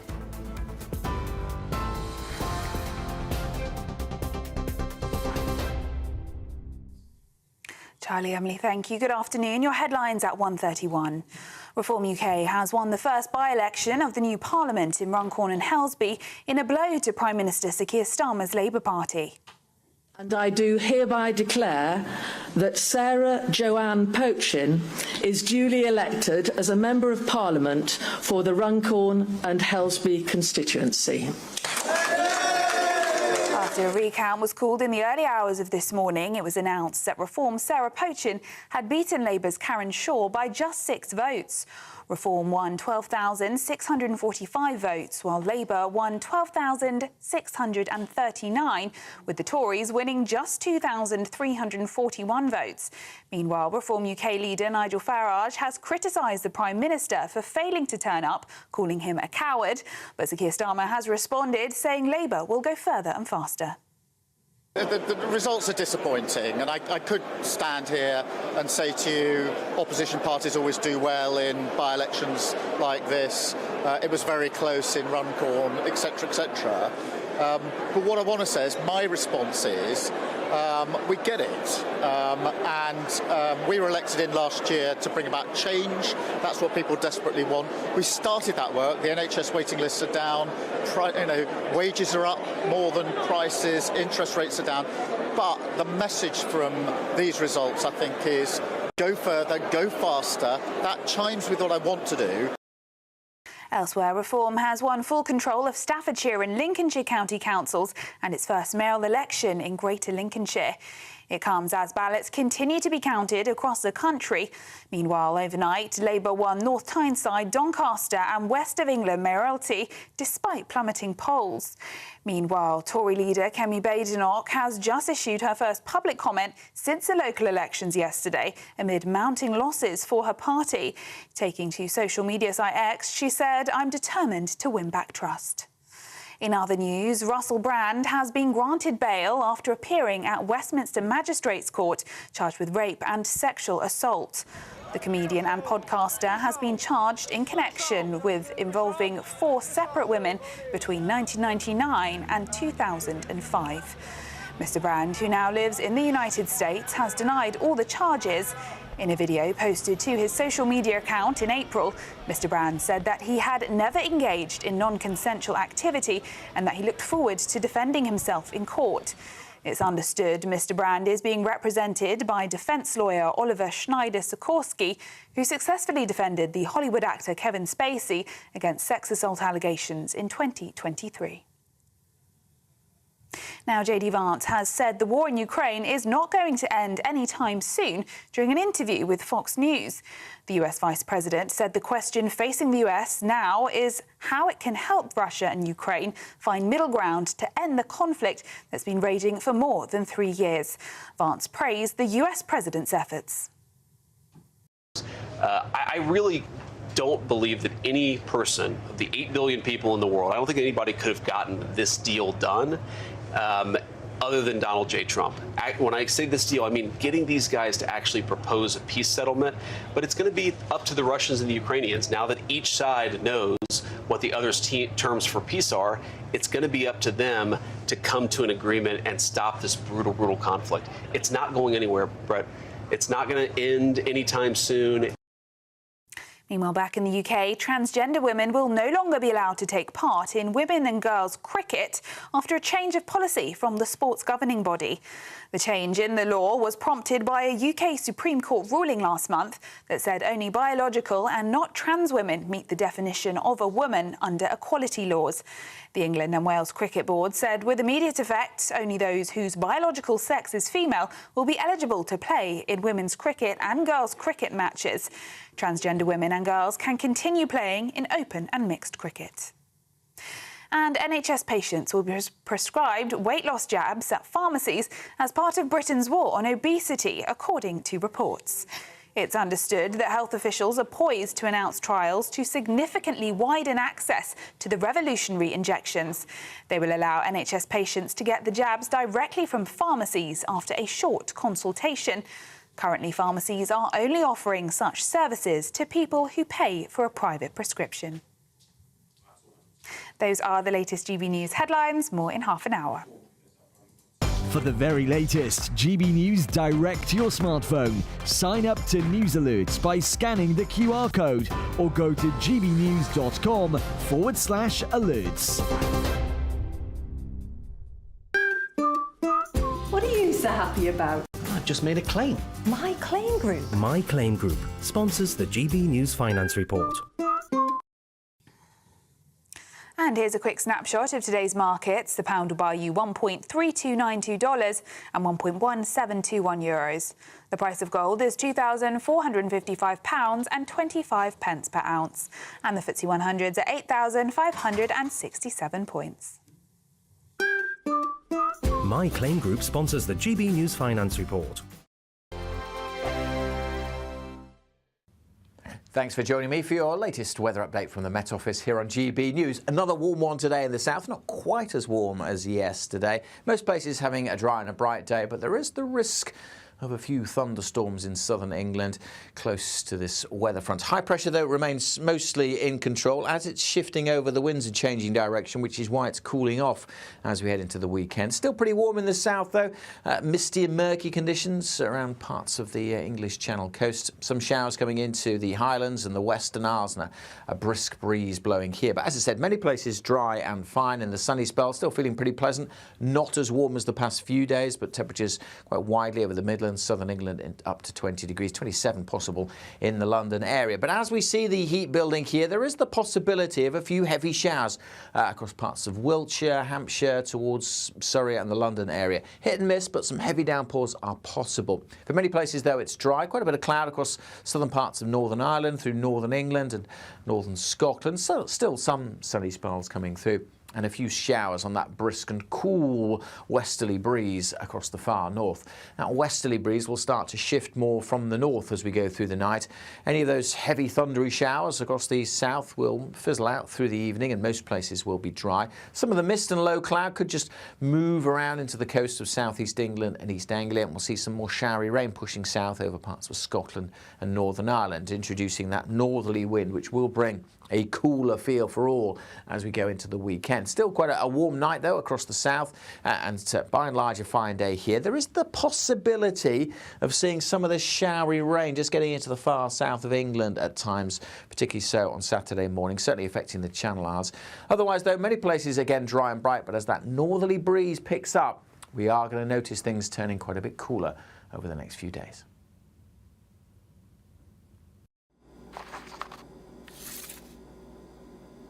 Crash Law 24 sponsors GB News Traffic and Travel Report. Good afternoon. This is the latest AI travel news from gbnews.com. Motorists face delays on the A38 due to a broken down vehicle near the Bridge of Orchy. The M4 westbound is closed for resurfacing from junction 25A at Grove Park to junction 28 at Tredegar Park. In Gateshead, delays are expected on the A1 southbound between the A692 and the A167 due to a broken down vehicle, expected to clear this afternoon. Delays are reported northbound on the A46 in Nottinghamshire. Drivers in Greater London should be cautious of a broken down vehicle on the M4 eastbound exit slip at junction 4. For more travel news, go to gbnews.com. Crash Law 24 sponsors GB News Traffic and Travel Report.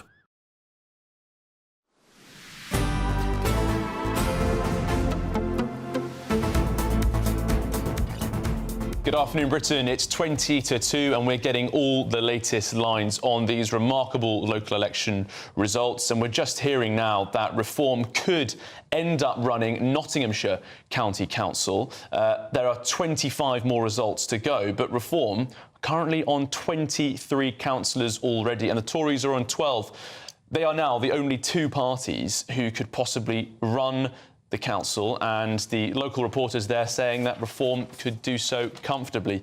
Emily, this is coming after quite a remarkable set of results, especially in the last hour or so. So that's a Tory v Reform battle there in Nottinghamshire. Very interesting. But we've had a lot of election results in now, so I'm going to ask our political editor, Christopher Hope, on the spot for a little bit of a recap on what we know so far. So we're all in the same place. OK, here we go.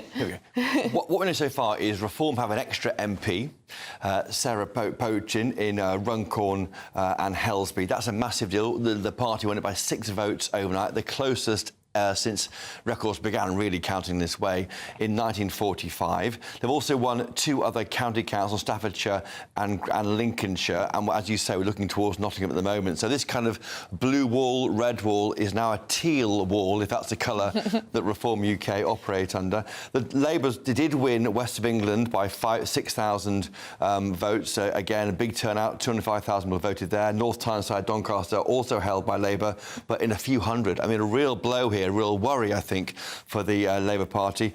Keir Starmer, he says his responses will go faster, quicker, engineer more change. But I think this vote from people today is saying they don't believe that Labour is the change they want, and they're voting in numbers for Reform UK. Yeah, we were discussing his way of doing things, Keir Starmer. Does he make the right decisions optically as well as, you know, policy-wise? We were talking about how he chose to go to a defence contractor and have pre-prepared questions given to him. I mean, you were there. I was there. Well, yes. I mean, he has questions from... Some of them were written down by some of the young apprentices. Others weren't. So some were prepared, but some weren't. But it did feel very controlled. Nigel Farage doesn't do controlled. He goes out there and gets milkshake chucked on him, and that is recognised as authentic, I think, by voters. But the Tories are the same. They have this protected way. Security is obviously a big deal. Farage has security, but he somehow seems to be amongst the people more. I don't know why the PM was a defence company the day after elections. Why wasn't he in Bristol, where he could say, I've seen off the threat from Aaron Banks, I've seen off Reform, let's take the fight to Reform Labour. He didn't do that. He answered questions about defence, which is very important on a normal day. Today is not a normal day. Today is an existential challenge to the 2 main parties. Well, be it a school, be it a local business, be it a library, wherever else. Yeah, some really interesting results coming out from Lancashire as well, and Burnley in particular. We're seeing here now that Cosima Townley, who was the Labour cabinet member for children and families, has lost her seat to Reform in Burnley Rural. In 2021, she had a 1,600 majority, but then in Burnley North East, we've had the second of 2 so far independent candidates elected there. Christopher Hope, Usman Arif, with 59% of the vote for an independent candidate there. Previously, we had Maheen Kamran, an 18-year-old aspiring medical student, with 1,350 of the votes there. Labour losing seats to Reform, but also to independents, sort of pro-Casa voters, as Which is a big issue. What we're seeing as a cohort within Parliament now, 5 or so independent MPs. Overall, as we sit this lunchtime, 1:44, 273 councillors for Reform, up 273 is the Challenger Party. Tories down to 94, down 225. Lib Dems up 34 to 81. Independents down 18 to 27. Labour down 73 to 23. Greens up 9 to 15. It is Reform's night and day. Oh, it's a bad one for the Conservatives, isn't it? As well as Labour. But thank you, Chris. We're going to go over to Steve Bennett, who's in Bristol, where Labour has won the West of England mayoral election. Steve Bennett, what were the results like? Was it a close one? What's going on? What's the mood? That's right, good afternoon. It was a close one, actually. It was a 3-horse race, and in the end, Helen Godwin from Labour won by 25% of the vote. Reform coming in second with 22.1%, and then the Green Party coming in with 20%. Just 6,000 votes separated Reform from Labour, and having spoke to people earlier on in the week and yesterday, they were expecting the Green Party to be more successful than they were this morning. And I spoke to some locals on the high street here in Bristol earlier on, and here's what they had to tell me. Well, it's the same old, same old. It's all part of the narrative that Labour put out. We'll not do this. They do it. They don't listen to what the people are saying. And most importantly, she's lied. And she's not going to do anything. She's going to put the bus lane in. It's going to destroy this town, as they've done already. And most importantly, it comes all the way down from the top. Yeah? And I'm really so disheartened that Reform didn't get the chance to get in. I was pleased, actually. I've heard she's a very nice lady, so I was pleased, and I did vote for her. So. Yeah, exactly the same. Yeah. She seems to have lots of good plans, so hopefully they'll come to fruition. I suppose I'm quite glad it's a woman. She women tend to have a different perspective to men on things that are important. Apart from that, I don't know anything about her. I'm not happy because it's Labour and they're going to carry on with the bus lanes in Keynsham. Everybody knows it won't, saying it won't work, and I believe that, but they're still going to do it. They stop the bus lanes, it's all right. I wished I'd voted Reform. I really do. So a real cut of opinion on the high street here in Bristol, and now it will be down to Labour and to Helen Godwin to deliver some of those policies she's promised. Really great diversity of opinion there out and about for us. Steve Bennett there in Bristol, where Labour did keep hold of that mayoral election there. So we're going to come back to all of the results. They're coming in. We're going to hear from Durham whether Reform have taken control over that council. Of course, we spoke to Darren Grimes. You'll know him from GB News, who won his council seat. But could they win more? And also Hull. What's going to happen there with the mayoral election? Yeah. That's after your holiday sun destination, European destination forecast. I forecast a perfect holiday in the sun.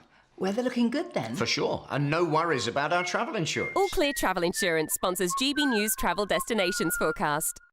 An unsettled spell across southwestern parts of Europe, bringing heavy rain and thunderstorms, but elsewhere plenty of warm sunshine, and it should be largely dry across the Canary Islands, Madeira, but as we head towards Portugal, Spain, southwestern parts of France, very unsettled with heavy showers and thundery outbreaks. But across Rome, the Adriatic coastline, much of Greece, it should be largely dry and plenty of sunshine. Now we could see some heavy showers move into northern parts of Rome on Sunday, but otherwise largely dry and temperatures in the low 20s. All Clear Travel Insurance sponsors GB News Travel Destinations forecast.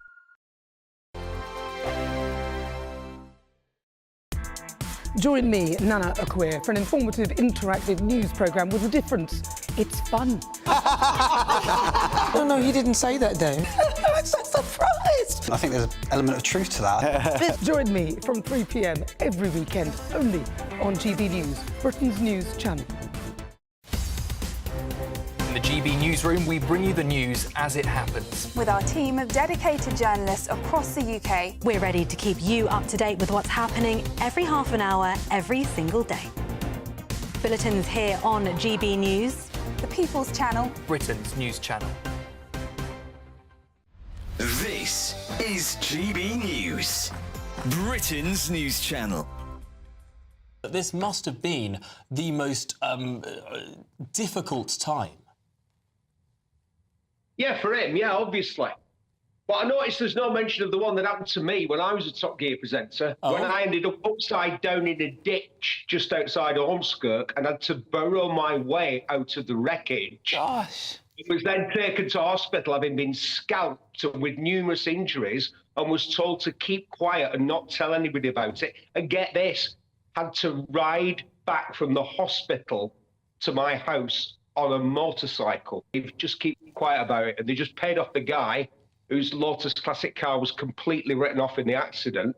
Gosh. And the only trace of this incident is on my Wikipedia page, where at the bottom it says, "We love getting together as presenters so we could have a good laugh about what Steve Berry had crashed that week. Jeremy Clarkson, having a good old laugh at my expense." Well, Steve, I'm really sorry. I had no idea that had happened to you, and obviously, equally... nobody's got any idea what happened to me. They just had a good old laugh about it. I had to burrow my way out to that car like a badger. My hands were cut to shreds, and I had to ride home. Having been scalped, I had to have my scalp stapled back onto my head. They told me to shut up and keep quiet about it.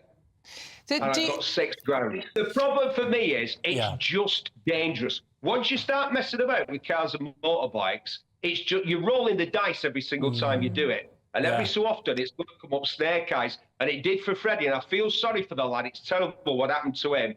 But I'll tell you what, that £9 million must...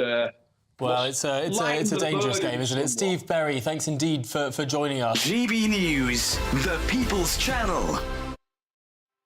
Headliners on GB News 11 p.m. every night. It's got 3 top comedians going through the next day's newspapers so you don't have to read them, which is great. That's a good point. He's lying. I mean, maybe he's not lying. That's Headliners every night from 11 p.m. and 5 a.m. as well on GB News, Britain's news channel.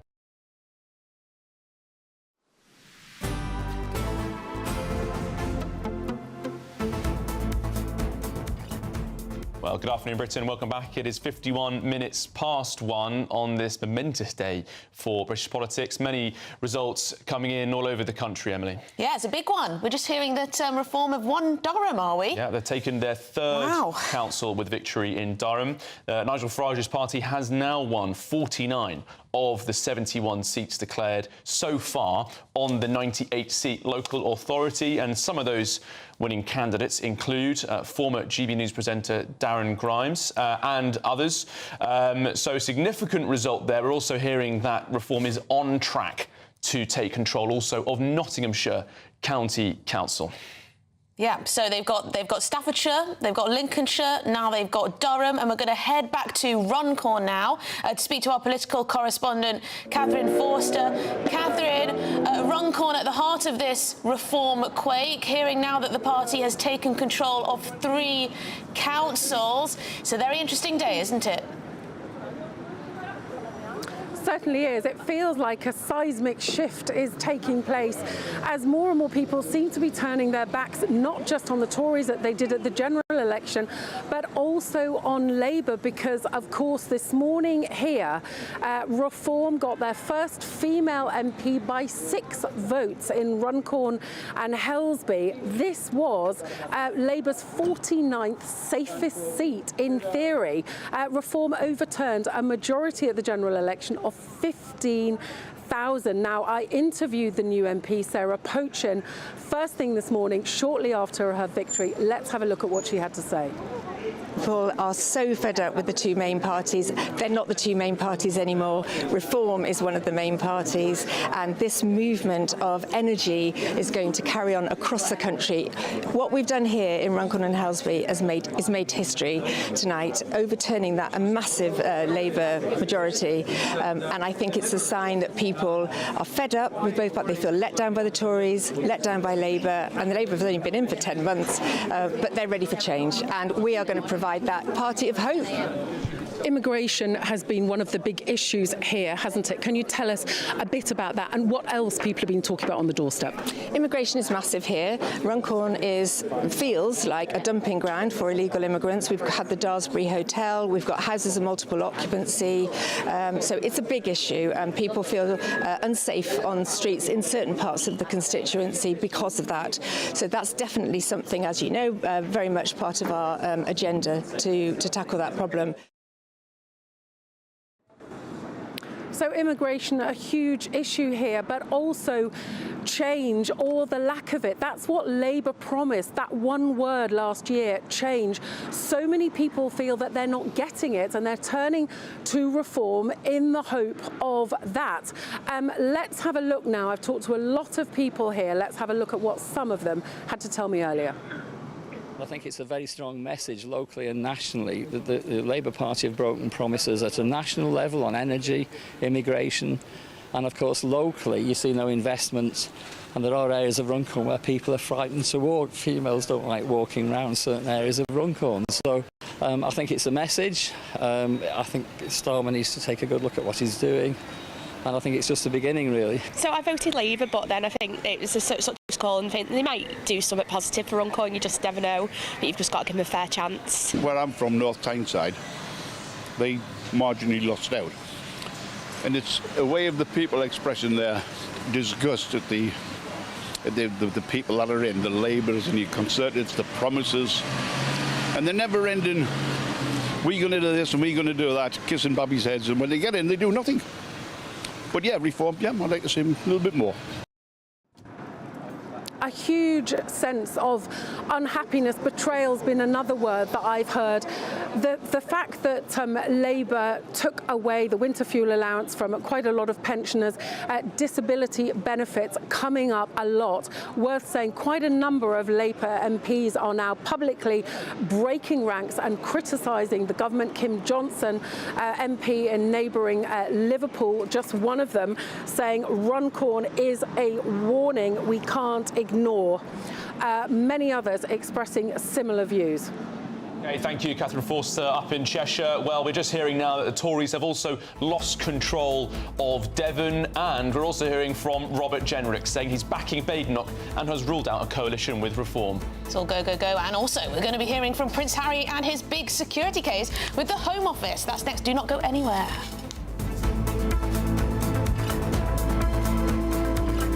Courtesy of Marquis Leisure, you could be driving away with this brand new Elnag Baron 560 motorhome. It comfortably sleeps 4, comes with sky roof, integrated kitchen and bathroom, and is worth over £67,000. And that's not all, as we'll also give you a further £5,000 in tax-free cash to make sure that wherever this motorhome takes you, it takes you there in style. For another chance to win the lot, text WIN to 63225. One entry costs £2.50 plus one standard network rate message, or text BONUS to 63225. 5 entries cost £5 plus one standard network rate message. Go to gbnews.com/win. Entries start at £2.50. Call 0903 686 3232. Calls cost £2.50 plus your network access charge. Or post your name and number to GB13 PO Box 8690 Derby DE1 9TT. UK only. Entrance must be 18 or over. Lines close at 4 p.m. on the 6th of June. Please check the closing time if listening or watching on demand. Good luck.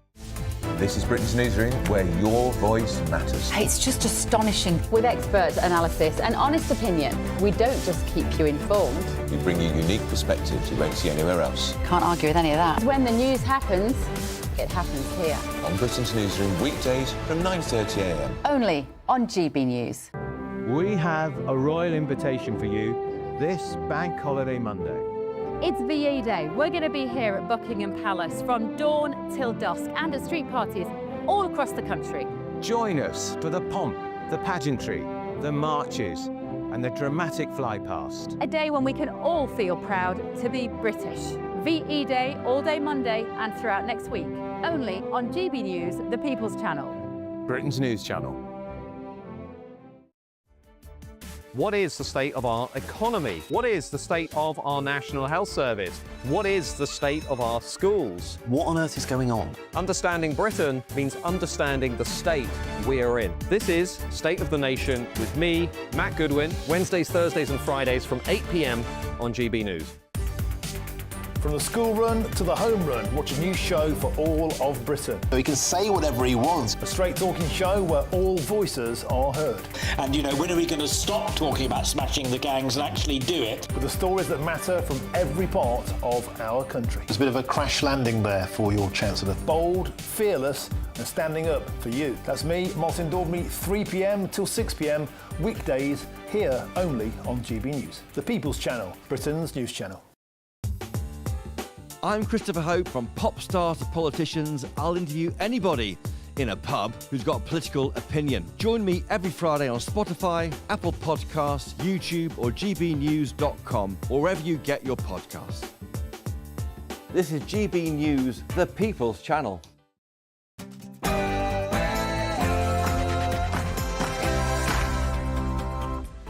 Well, good afternoon, Britain. It's now 2 o'clock on Friday, the 2nd of May. I'm Emily Carver. And I'm Charlie Peters. Well, it's a big day of election news, but elsewhere for the Duke of Sussex, he's going to discover whether he's won a Court of Appeal challenge over his security arrangements while in the UK. And with us to tell us all about this and what we might expect is GB News Royal correspondent Cameron Walker. Cameron, tell us, big day for Prince Harry as well as the nation. A huge day, and it is very imminent. In the next few minutes, we are expecting to get that judgment from the judges at the Court of Appeal. If you remember, Prince Harry, when he stood back as a working member of the royal family, his security was downgraded alongside his wife Meghan as well. Prince Harry did not like that, and so he launched a court case which ended up in a 2023 judgment at the High Court, which upheld RAVEC's decision. Now, RAVEC stands for the Royal and VIP Executive Committee. It's a Home Office committee which decides the level of protection each individual member of the royal family receives.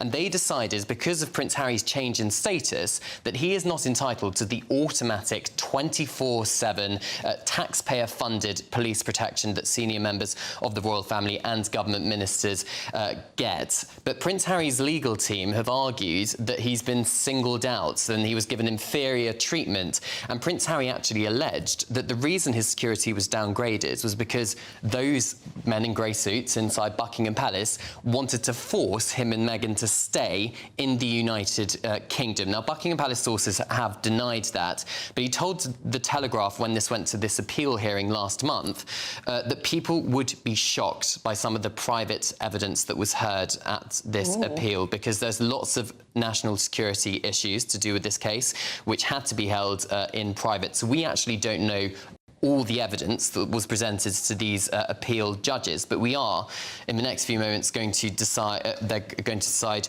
what was given. Now, Prince Harry's lawyer has also said in court, and this was held in open court, that there has been a specific threat against Prince Harry's life from Al-Qaeda. That's the kind of level of threats that they are arguing means Prince Harry should be entitled to 24-hour police protection when he's in the UK. Now, the Home Office has defended its decision and says the approach has been appropriate given Prince Harry's change in status. We're just watching, for those of you on television, live pictures from inside the Royal Courts of Justice, where those three judges are about to deliver their verdict as to whether or not Prince Harry has been successful in his appeal. Well, we can cross over now to hear the judgment in the Duke of Sussex's Court of Appeal over his security which has been prepared so as to assist the public and the press to understand what exactly the court has decided.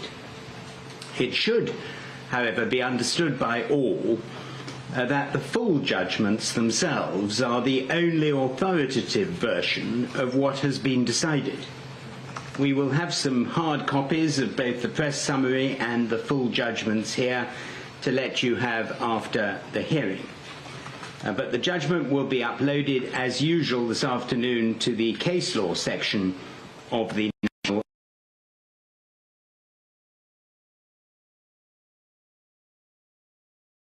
Right, well, it's just frozen for a little bit. You may have noticed that's the Royal Courts of Justice as we wait for this.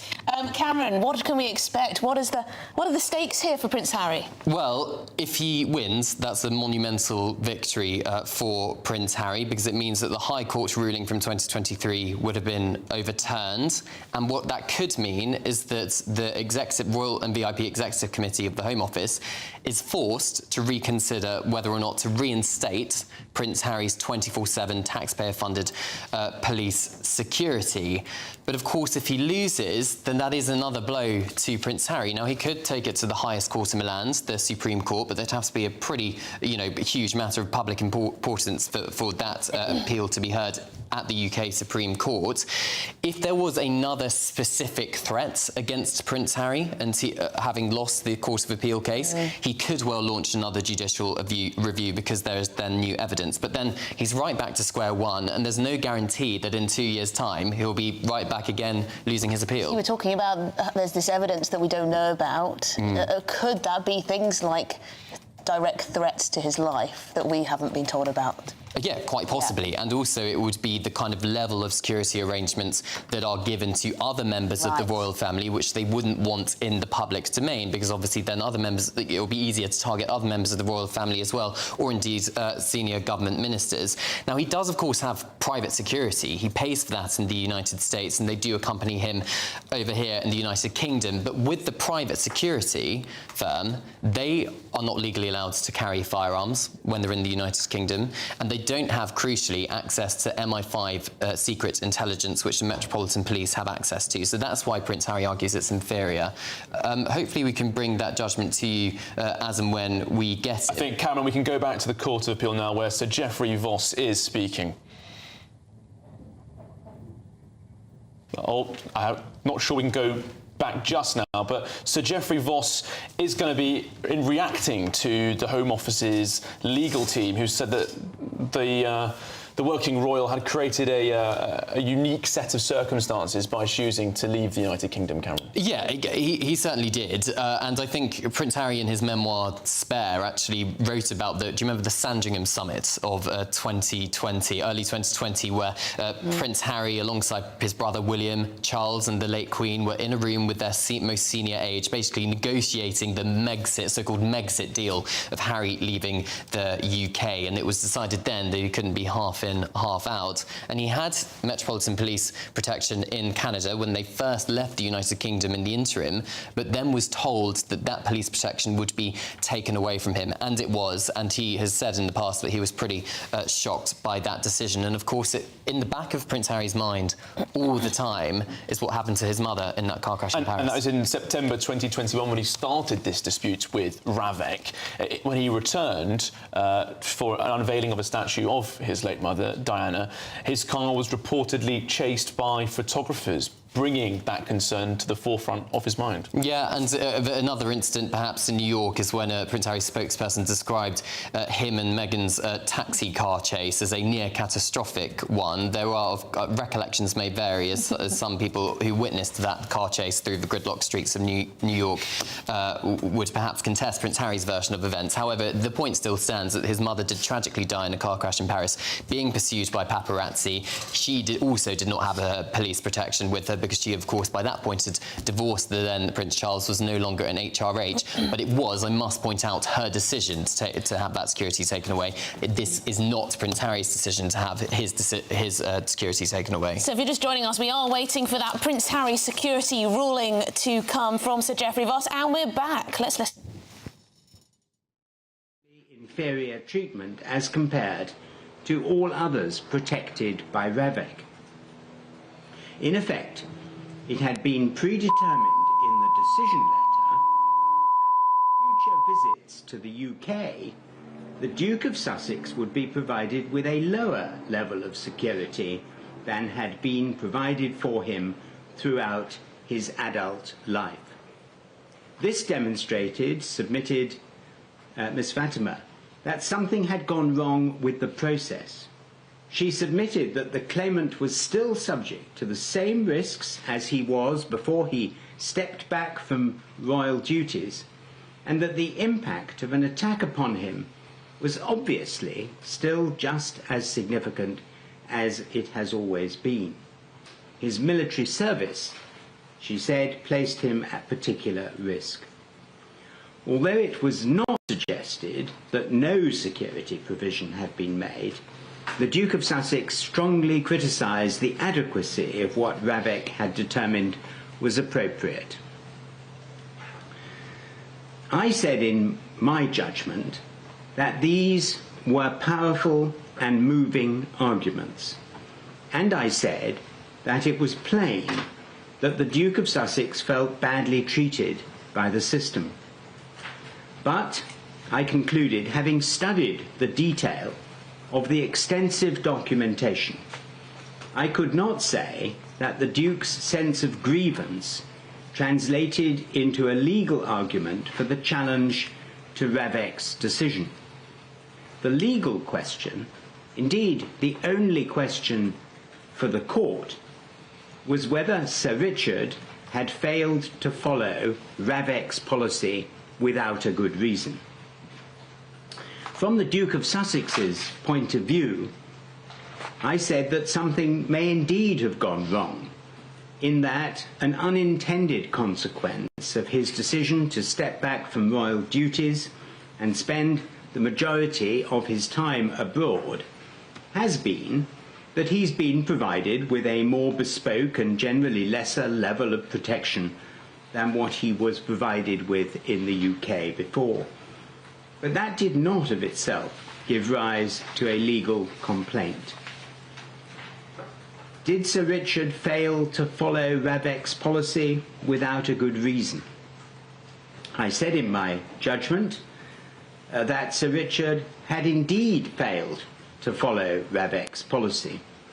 But I said that there were four main reasons for holding as a matter of law that Sir Richard had had a good reason for having done so.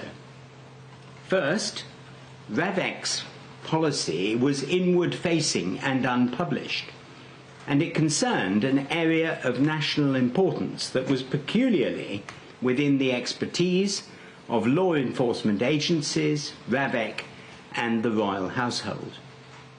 Secondly, in this area of high political sensitivity, the court had considerable respect for Sir Richard and Ravek as decision makers, because they had unrivaled expertise and experience in the field of royal protection.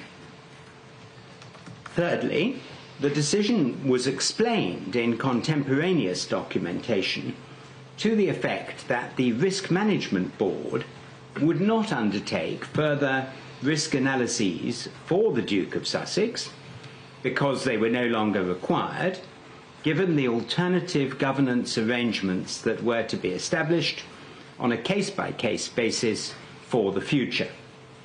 Sir Richard had, however, obtained 3 threat assessments for the Duke of Sussex during February 2020 before writing the decision letter. Fourthly, Sir Richard and Ravek had given compelling reasons for having reached the conclusion that the appropriate course was to establish bespoke arrangements for when the Duke returned to the United Kingdom on future visits. The Duke was in effect stepping in and out of the cohort of protection provided by Ravek. Outside the UK, he was outside the cohort, but when in the UK, his security would be considered as appropriate depending on the circumstances.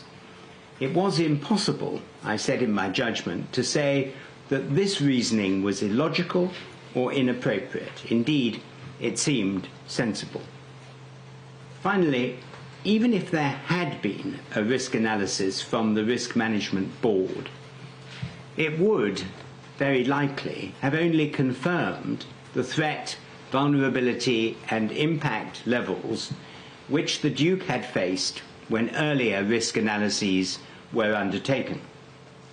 But it would have had nothing to say on the critical features of the changed situation, which were the need for protective security on future uncertain visits and the government's appetite for risk.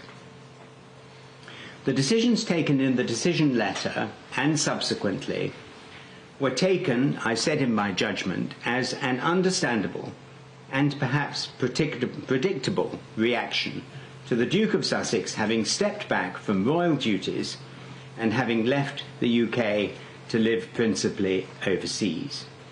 So the conclusion, in my judgment, with which my colleagues, Lord Justices Bean and Edis, agreed, was that the Duke of Sussex's appeal would be dismissed.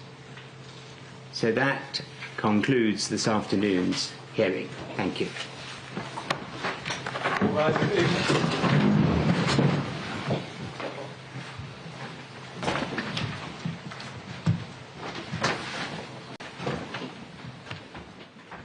OK, well, that's the conclusion of the hearing there at the Royal Courts of Justice. Cameron Walker is with us, our royal correspondent. What did you just hear? Yeah, we're just hearing that Prince Harry's been provided with a generally lesser level of protection than what he was provided in the UK before.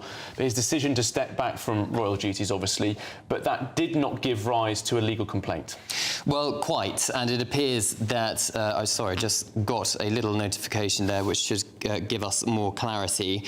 He has lost the challenge at the Court of Appeal, which is going to be a huge blow for Prince Harry. He has a couple of options now, but of course the main point is that both the High Court and the Court of Appeal have upheld the Home Office committee decision to downgrade his security. In other words, he is not entitled to 24/7 taxpayer-funded police protection. He is no longer a working member of the royal family, and that is something he hasn't had since 2020. Now, this does not mean that Prince Harry has zero security when he comes to the UK. The level of security he gets is provided on a case-by-case basis. He needs to give the Home Office and the Metropolitan Police around 28 days' notice before he comes back to the UK so they can decide what level of security he gets. And he has been back to the UK, hasn't he, on several occasions over the last couple of years, notably, of course, rushing back following the King's cancer diagnosis to see his father for half an hour or so. He's been back for various charity events as well. I think last May he was here for an Invictus Games event too. As his lawyer pointed out, there are credible threats against him. Notably, Al-Qaeda was said in open court. He, of course, said in his memoir Spare that he'd openly killed X number of Taliban fighters, describing them as chess pieces. That clearly didn't go down well with that particular terror group. But, of course, the fact remains, Prince Harry, although he's no longer a working member of the royal family, legally, he is still 5th in line to the throne. His children are legally 6th and 7th in line to the throne. The only way that would stop being the case is if there is an act of parliament, as in MPs vote, take him out of the line of succession. He believes he's being singled out, though, doesn't he? Yeah. I mean, in his battles with the media, in his battles here with his own father's government, does portray himself as a bit of a victim. Of course, he feels that what he's doing is just, but is it always proportionate? Well, I think it was interesting to hear what the judge had to say there, because he said Prince Harry's sense of grievance does not translate into a legal argument as to why Ravek's decision is wrong. So, in other words, although Prince Harry doesn't like the decision and thinks he's been treated unfairly, and perhaps some would say quite cynically he's throwing the toys out of the pram, that doesn't mean he's necessarily right. But it's facts don't care about your feelings type statement. Well, quite. The law is the law, and in this case, unfortunately for Prince Harry, the law says that that level of his downgrading of security was lawful. But it creates an awkward situation for the King and the relationship the King has with his youngest son, because Prince Harry. Well, the King is head of state, and Prince Harry is suing His Majesty's government in His Majesty's courts. So the relationship there is just going to continue perhaps to break down. And I think that is a fundamental reason why the King hasn't seen his grandchildren since 2022 on Prince Harry's side of the family, and why the King and Prince Harry haven't really been speaking very often. The last time we know for a fact they spoke was in January 2024. Cameron, before we went to the Court of Appeal there, we heard from you that the Duke believed his protection being withdrawn was done to trap him and Meghan in Britain, and that he was convinced that that decision was imposed as a form of punishment, essentially. You also said that this could go up to the Supreme Court, that we don't know at this stage if he'll apply for that permission. What do you expect the next steps may be from Prince Harry and his team? Well, they're probably deciding as we speak what on earth to do next. The options are limited, to be quite frank. Yes, you're right, he could seek permission to bring this case up to the UK's highest court in Milan, which is the Supreme Court. But I think that'll probably only be granted if the case raises an issue that's kind of general public importance. Of course, I'm not a lawyer. You'd have to speak to a legal expert about that one. But again, if there is a credible threat, a new credible threat against Prince Harry, that clearly is new evidence. So he could launch a totally brand new judicial review, but that's going to take years. Gosh. And there's no guarantee that in 2 years' time he's not right back in the same position, having lost another Court of Appeal case. Of course, he still can rely on his own private security, but as we've discussed, his private security cannot carry firearms in the UK and don't have access to MI5 police protection. I doubt very much that he would lobby the government to change the law on this. So, you know, his options are very limited. Well, Cameron, it's very interesting indeed, isn't it? So there you go. Prince Harry has lost his security appeal at the High Court of Royal Courts of Justice. We've just heard that. So he'll be assessing his options. Yes, and Sir Geoffrey Voss, for those who just weren't with us a moment ago, he's the Master of the Rolls in the Court of Appeal, saying that having studied the detailed documents, he said he could not say that the Duke's sense of grievance translated into a legal argument for a challenge against that security decision. Well, Cameron Walker, thank you very much for joining us for a reaction to that highly dramatic decision. Yeah, it's going to be a bruising one, isn't it, for Prince Harry? It's been dragging on for so long as it is. But let's return to the local elections and the results that have been flooding in the last couple of hours. We are now expecting more results coming from Cambridgeshire and Peterborough. The count is almost done done there, as we understand. We've also got news from Devon that the Conservatives have lost control of that county council, although there's no overall control given to any other party for that matter. We've heard from Durham Council, absolutely, haven't we, in the last, half hour or so, and Staffordshire and Lincolnshire. So should we break this all down a little further? And Emily, we've also had some of that Conservative reaction as well, because we've heard from Robert Jenrick backing Kemi Badenoch in quite dramatic fashion, considering how badly the Conservative Party is doing. He's ruled out a coalition with Reform. But this is interesting. Speaking just moments ago, Jacob Rees-Mogg has said that the Tories must work together with Reform. So the Tories on a slide, and already it seems at the top of the party there's a bit of a split on what to do about the light blue. Yes, Labour and the Conservatives will be in spin mode, that's for sure. Should we speak to Political Research Director at Savanta, Chris Hopkins?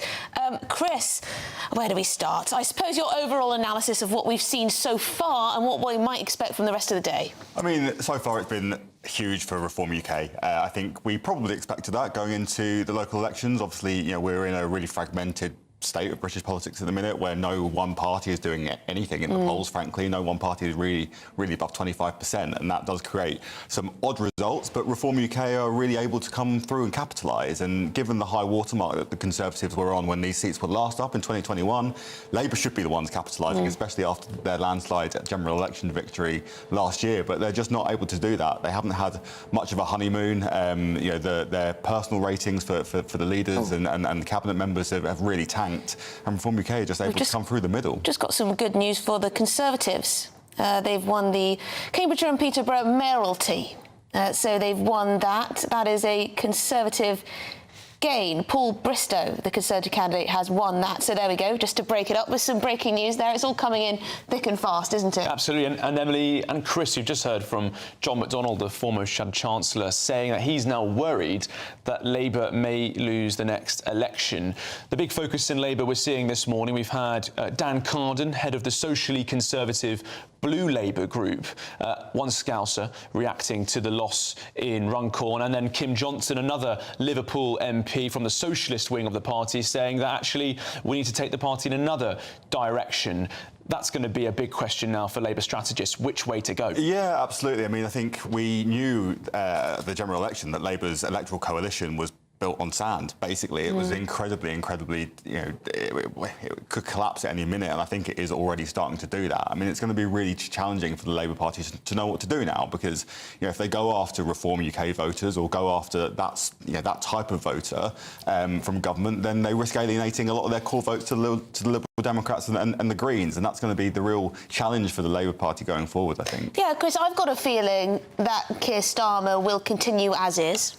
As he said, he wants to go further and faster with the changes that he's bringing in, whatever that means, we're not exactly quite sure. But obviously he wants to show people that he is delivering. Could he throw his cabinet under the bus and do a massive reshuffle and get rid of some of the unpopular ones? Rachel Reeves isn't exactly doing very well in the polling at the moment. Perhaps Ed Miliband could be reshuffled out. What do you reckon? Yeah, I mean, I think we could see a bit of a reshuffle. I think to what extent that is the solution to Labour's issues at the minute, I don't think is the case, to be completely honest. And yeah, I think that they have experienced a lot of challenges, but I think it does make sense, really, for Keir Starmer to double down on the existing strategy. I think that the message to Labour MPs and indeed the Labour voters that remain at the minute is that they're not panicking and they're going to kind of see this through. I mean, ultimately, the Labour strategy has been, since the general election, to maybe get some of the bad stuff out of the way early doors, in the hope that in 3.5 years' time, when there's another general election, people feel the benefit of a Labour government in their pockets.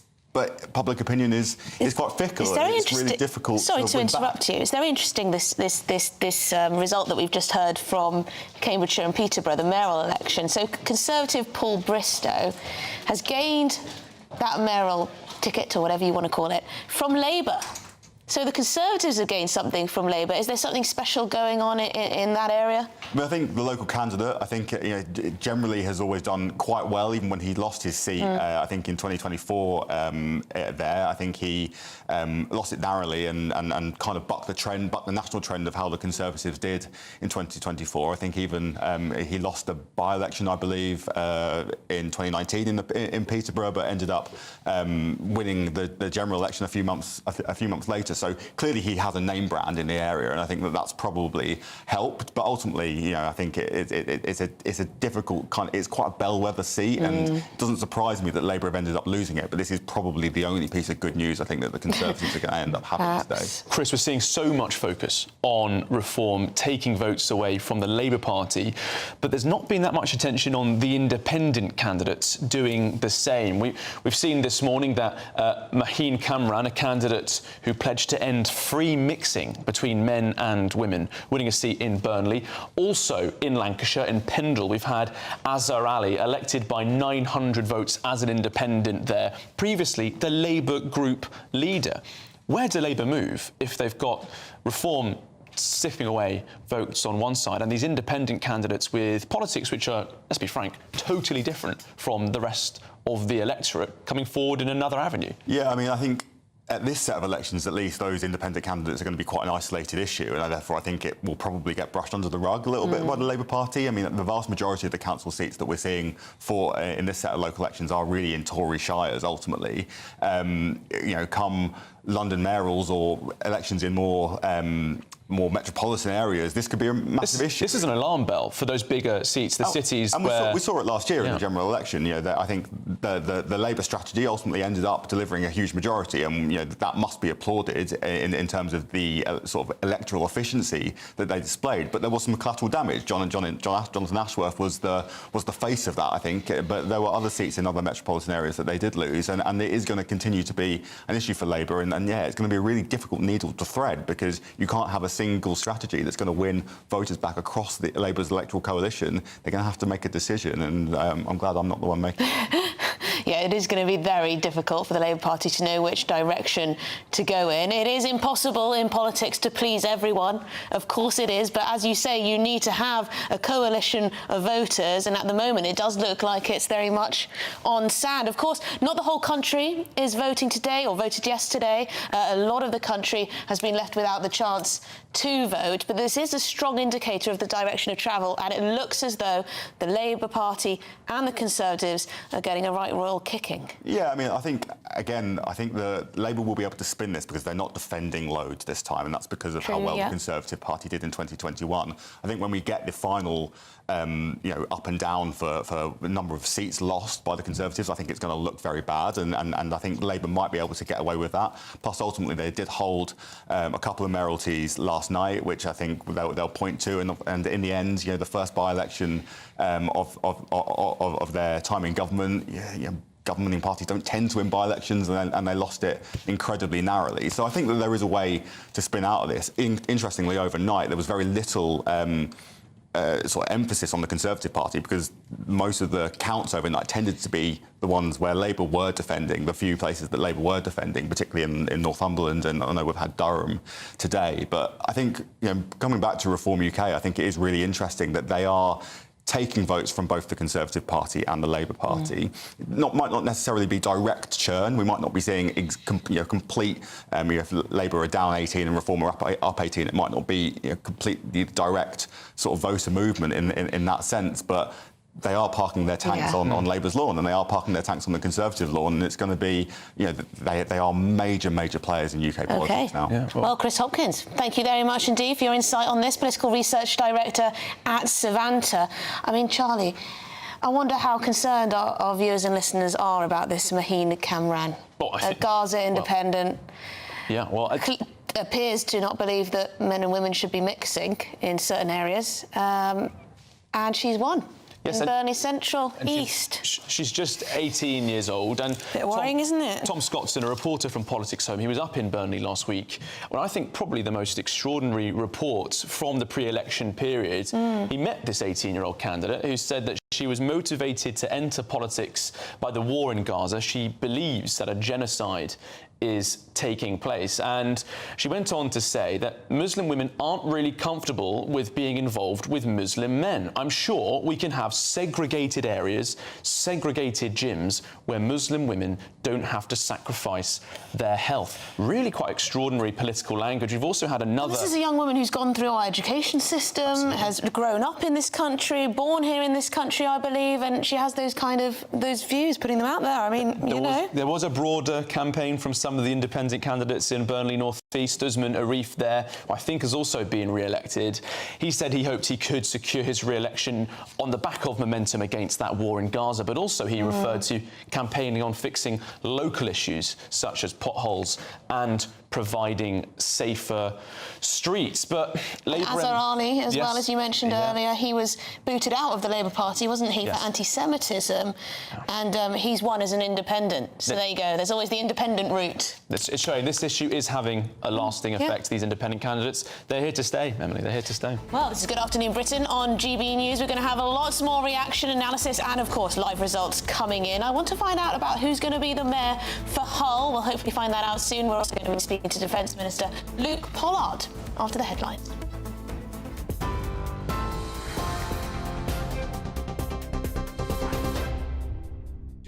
Good afternoon. Your headlines at 2:31. Reform UK has won the Runcorn and Helsby by-election in a blow to Prime Minister Sir Keir Starmer's Labour Party.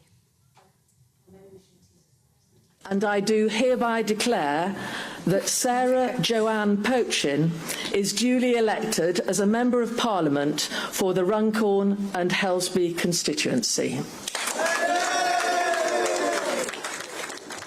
After a recount was called in the early hours of this morning, it was announced that Reform Sarah Pochin had beaten Labour's Karen Shaw by just 6 votes.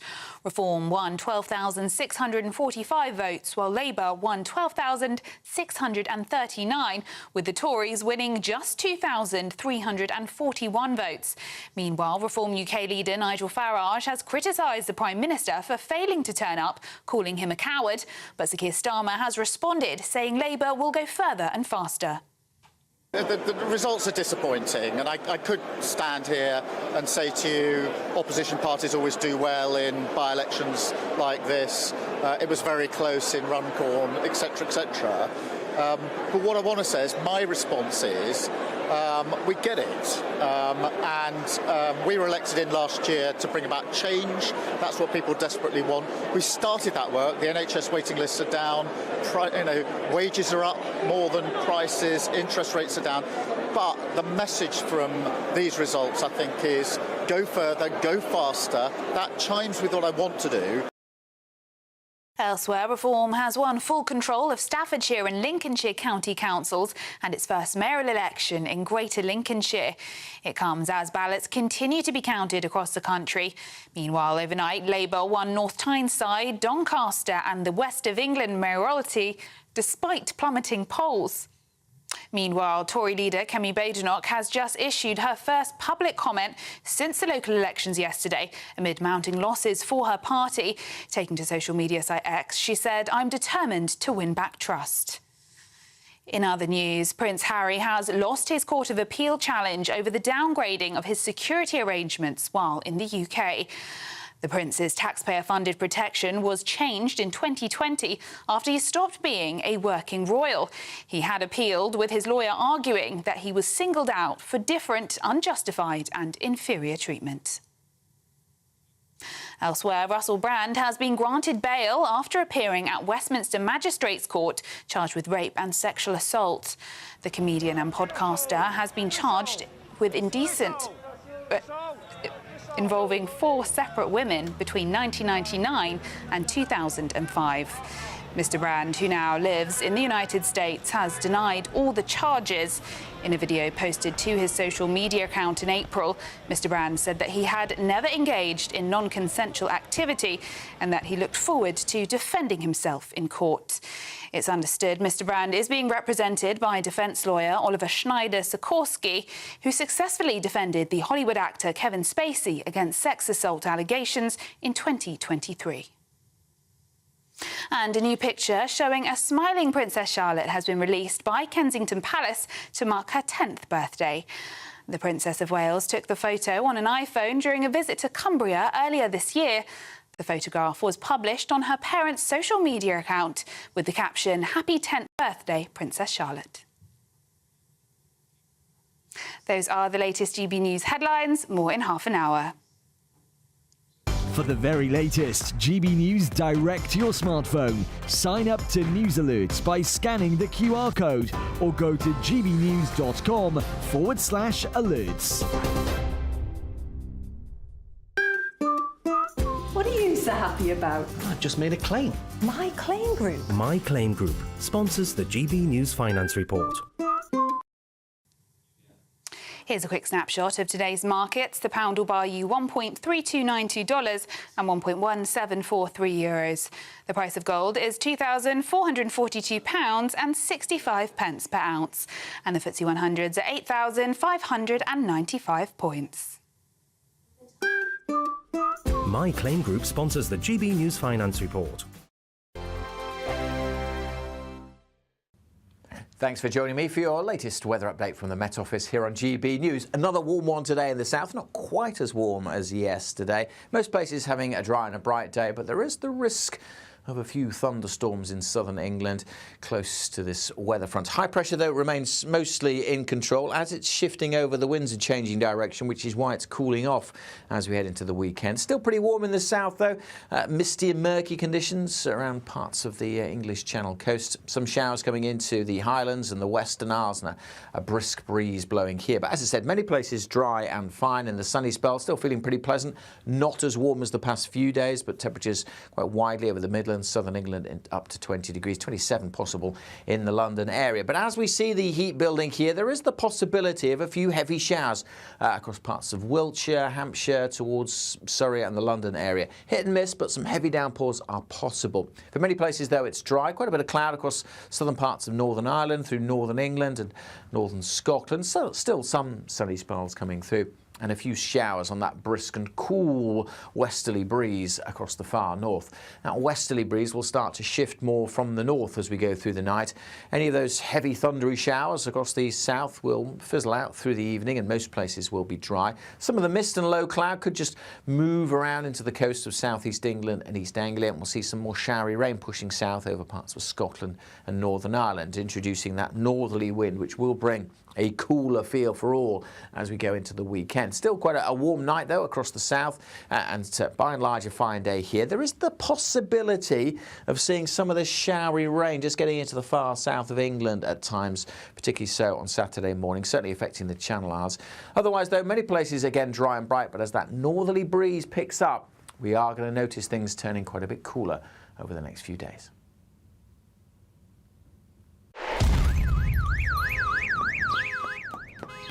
Crash Law 24 sponsors GB News Traffic and Travel Report. Good afternoon. This is the latest AI travel news from gbnews.com. The M4 westbound between junctions 25A Grove Park and 28 Tredegar Park is closed for maintenance. In Somerset, the A303 eastbound has a collision blocking lanes between the A30 and A358. Expect normal traffic by 4:15. Northamptonshire's A14 eastbound has congestion causing 15-minute delays, with normal conditions expected later.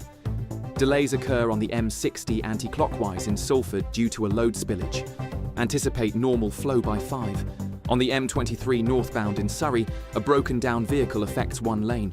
For more travel news, go to gbnews.com. Crash Law 24 sponsors GB News Traffic and Travel Report.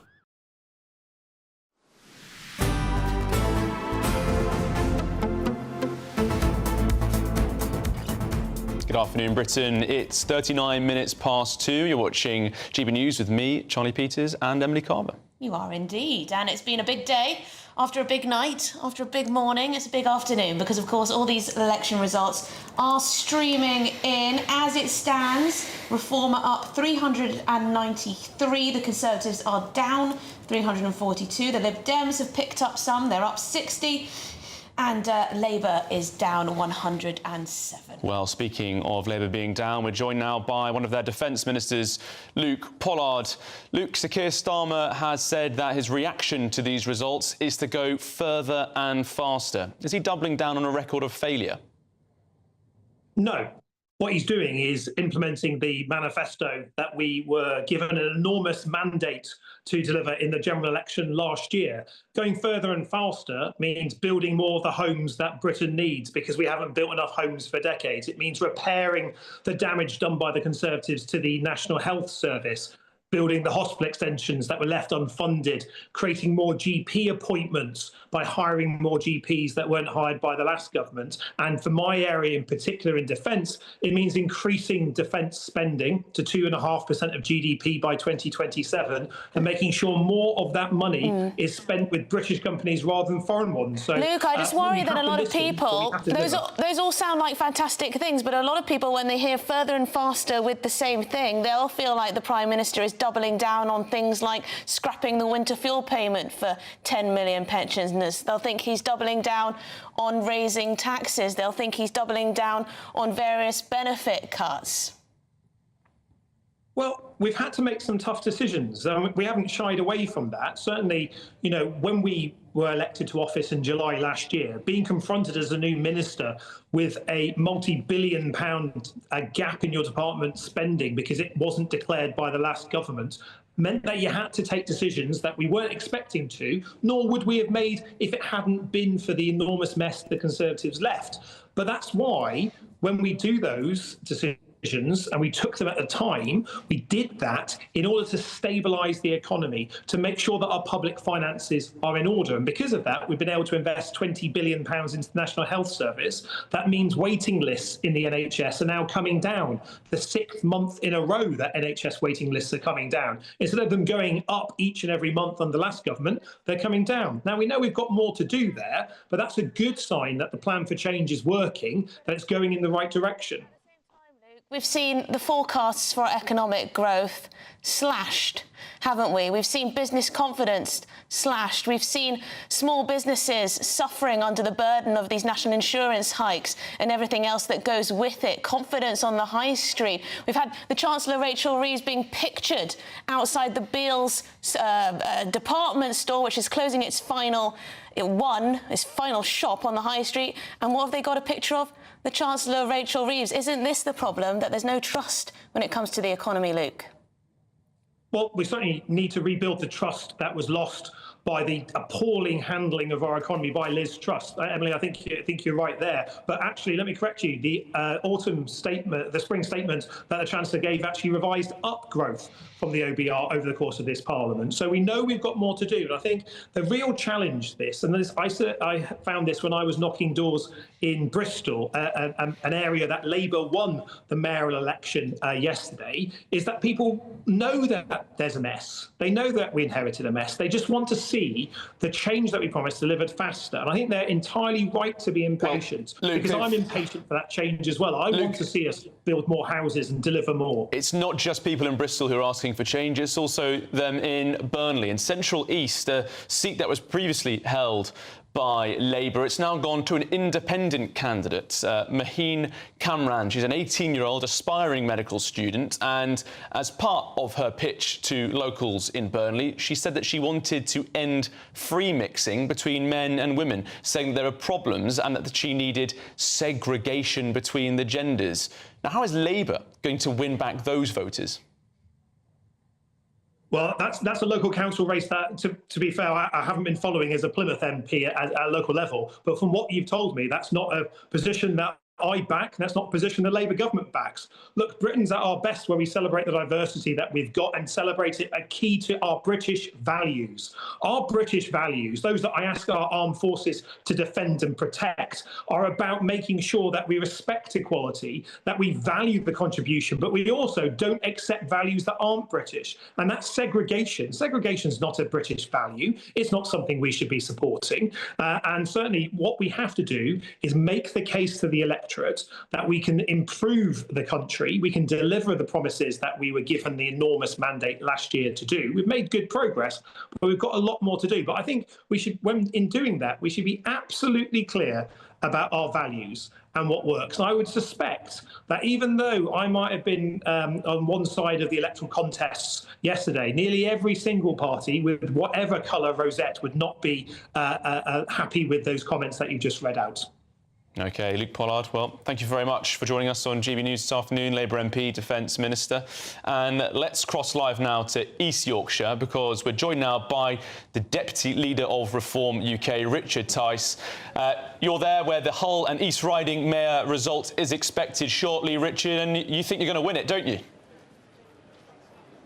Very good afternoon to you, and yes, I'm just fresh from Lincolnshire, where we won the mayoralty there very convincingly with Dame Andrew Jenkins.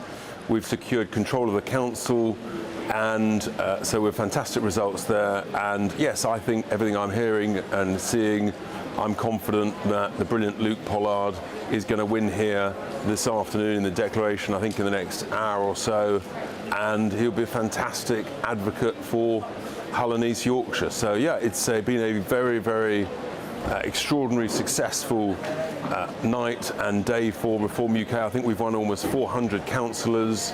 Of course, we've won the extraordinary by-election of Runcorn and Helsby. And this is a rejection of Labour, of their failures, their lies since the general election. I mean, we're just taking Labour votes in their heartlands. We've won County Durham Council control, for example. So, yeah, the Labour Party is in serious trouble. I think their result here will be truly shocking for everybody. And so we're very excited, very pleased, and we move from being a party of opposition to now actually being managing and governing and responsible for delivering. Richard, you've had some fantastic results. Richard, sorry to interrupt. You've had some fantastic results today. There'll be a lot of very happy Reform voters out there and supporters of the party, as well as your own candidate. I guess the question is, what can people now expect from these Reform councils? How are you going to run things any differently? We know your stance is on the national level. Not so sure about how you're going to run a local council, though. Well, here's the thing. I mean, you've got dozens of councils up and down the country are teetering on the brink of bankruptcy. So what I'm saying is we need to adopt a SAS-style approach to this. We've got to save money. We've got to audit the finances, open the books, see what's going on, open up all the contracts, find out what's been badly procured. So do your candidates have that? Do your candidates sort things out? Reform? Do your Absolutely. Do your candidates have those skills? We've got a combination. We have got great skills. We come from a variety of backgrounds. We're not sort of wannabe party corporate apparatchik, greasy pole climbers. Our candidates have been around the block, and so yeah, I'm confident we can do it. Are we going to be perfect? No, of course not. Of course we'll make mistakes. But what you will get is a degree of honesty when we dig into the books. We find out where all our money's gone, but let's be absolutely clear. Obviously, county councils. They deal with important issues at the council level, but we've been hearing so much concern about the national issues you just touched on. The boats, 34,000 plus have crossed the channel since the election, mass low-skilled immigration suppressing wages. These things weigh on people, as well as the cost of bills, cost of living because of net stupid zero. So we are making a serious Richard, amount of progress. Lots to take on. Lots to take on. But we've also heard from Jacob Rees-Mogg earlier this afternoon saying that the Conservatives must work together with Reform UK. And he said that it's inevitable that the Tories will do deals with Reform. Have you got an olive branch for Jacob Rees-Mogg and other Conservatives who are hoping to link up with your increasingly successful party? Well, clearly, if real Conservatives who share our values and policies, if they pass our vetting procedures, then they're very welcome to join us. But the reality is that the Conservative Party has very different policies on immigration. They don't want to leave the ECHR. They don't want to freeze immigration in order to drive up growth and wages here in the UK. They don't want to scrap net zero. And they don't want to do the right thing on our strategic national industries like British Steel, like water companies, where we need a degree of public ownership. So we're a long way apart on certain key policies. And I think that people are voting, and competition's a good thing. And this is a massive rejection of both the Conservative Party and the Labour Party. And people are excited by a new option in politics. And yes, you can call us a disruptor, whatever you want. But democracy is a great thing when you've got more choice, and new entrants into the game. And Richard, behind you, we can see lots of work going on, lots of counting going on. You've got your ear to the ground, I'm sure. How long do you reckon until we find out who the mayor is going to be up there? I think hopefully within the next hour. Otherwise, you might need matchsticks to put to keep my eyelids open. But hopefully in the next hour, and I'm confident that we're going to have a famous victory here for Luke Campbell at this mayoral election in Hull in East Yorkshire. OK. Richard Tice, thank you very much for joining us there in East Yorkshire and Hull ahead of that election count taking place right now. Well, it's been a long night and day for Richard there. He looked bright-eyed and bushy-tailed. I don't know what you're Something talking like about. that. Something like that. Well, it's been quite the show. It has. We've had all sorts of news. Oh, got another breaker here, Emily. Tories have lost Devon County Council. The Lib Dems surging there. They've lost control of that with Sarah Davies' party winning 26 seats on the authority, even on the closing end of the programme. There's even more coming out now. The Tories previously had 40 councillors, so a bit of a collapse there.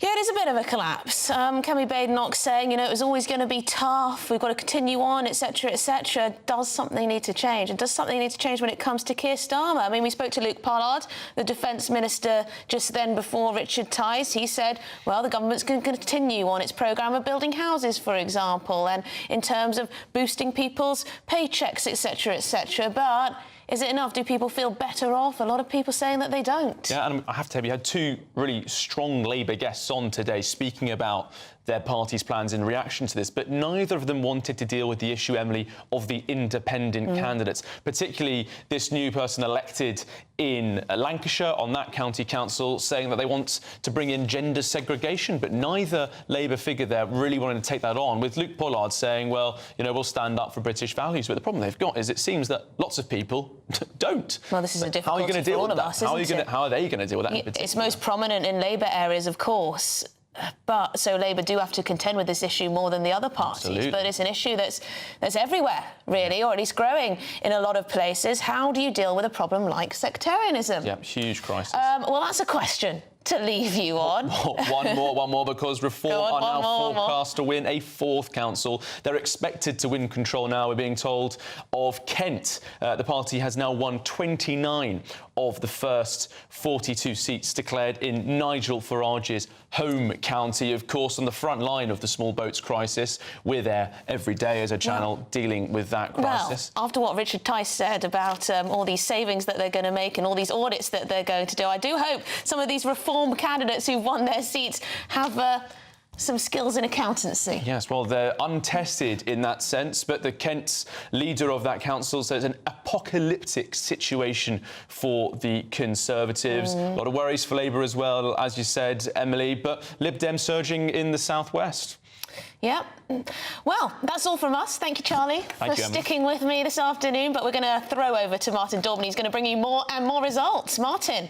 Fantastic show, fellas, and the action keeps on coming. During my show at 3 p.m, I'll be joined by the man of the moment, Nigel Farage, for his reaction on Labour's loveless landslide turning into a turquoise tidal wave. Plus, at 5 p.m, Ed Miliband could have a continuing nightmare as Doncaster Council could fall to Reform. We'll put a question mark over the net zero minister's head. Full reaction. Why did the Labour Party play so negatively and play the man and not the ball, attacking Nigel Farage mercilessly? It failed here, just like it failed against Donald Trump. The Labour Party, the Tory Party, have a lot of learning to do. They lick their wounds, but today is about the victorious Reform Party. And could that turquoise tidal wave sweep Nigel Farage into 10 Downtree? That's all coming on the show. Nigel Farage at 3, and then that crucial Doncaster election, that's at 5 here on the Martin Daubney Show. Make sure you stick around, but first, it's time for your weather.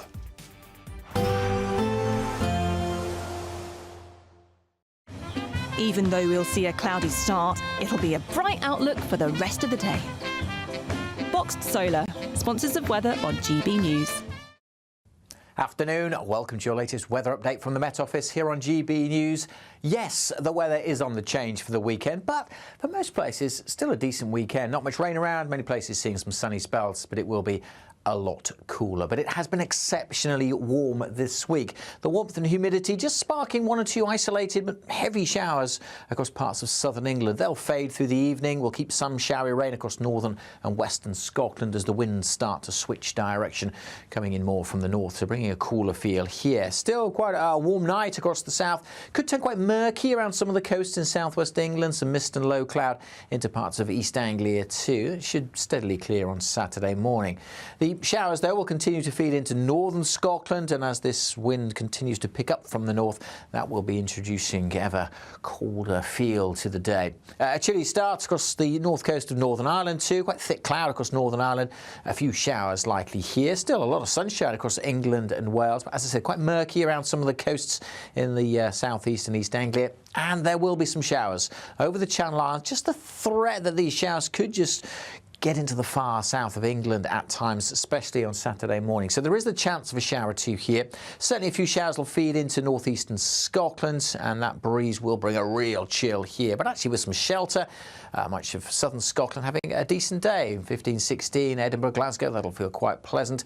And still in the south, we could get over 20 Celsius. So yes, nowhere near as warm as it has been, but still, for many, temperatures above average. Sunday will be colder still as that northerly wind really brings the cooler air more widely. Still a lot of fine and sunny weather across the west, a bit more cloud in the east with a few showers, and it really will feel quite fresh on some of those North Sea coasts, I suspect, where temperatures may not get out of single digits. But again, in the south and the west, we should get into the mid-teens. So a lot of dry weather, just a lot cooler. Expect a warm front, moving from the kitchen right through to the rest of the house. Boxed Boilers, sponsors of weather on GB News. Courtesy of Marquis Leisure, you could be driving away with this brand new Elnag Baron 560 motorhome. It comfortably sleeps 4, comes with sky roof, integrated kitchen and bathroom, and is worth over £67,000. And that's not all, as we'll also give you a further £5,000 in tax-free cash to make sure that wherever this motorhome takes you, it takes you there in style. For another chance to win the lot, text WIN to 63225. One entry costs £2.50 plus one standard network rate message, or text BONUS to 63225. 5 entries cost £5 plus one standard network rate message. Go to gbnews.com/win. Entries start at £2.50. Call 0903 686 3232. Calls cost £2.50 plus your network access charge. Or post your name and number to GB13 PO Box 8690 Derby DE1 9TT. UK only. Entrance must be 18 or over. Lines close at 4 p.m. on the 6th of June. Please check the closing time if listening or watching on demand. Good luck. This is GB News, Britain's news channel. UK churches are under criminal attack. They reported 9,000 crimes within the last 3 years. In Bilton in Ainsty, lead theft from St Helen's ancient parish church roof caused significant water damage. 6 items were also stolen, including a historic pewter flask. Fearing reprisals, a church volunteer spoke anonymously about the impact of the crimes. Financially, it just brings churches to their knees. It's hard enough now for churches to survive with dwindling congregations and ageing populations. Churches don't get any government money. There is no statutory funding which is available and comes into churches. So once you get theft, whether it's internal theft from items inside the church or lead from the roof, it's just a big expense. So any theft is hard to both administer and get over, apart from the trauma of losing items that historically are part of our heritage. We need everybody to stand together on this. It doesn't matter if you're a person of faith or not. These buildings are so important to our country. They form the fabric of rural life up and down the great British countryside. They are community hubs. They are places that glue some really isolated communities together, a bit like our pubs. You know, these are precious parts of our heritage and we've got to protect them. Theft and vandalism from rural religious sites are harder for the police to tackle. We are so isolated, very remote, and churches are very often the focal point of communities. The Home Office funding formula really pays scant recognition of the challenges facing rural communities. Therefore, we don't have the resources big metropolitan areas have. GB News, the People's Channel.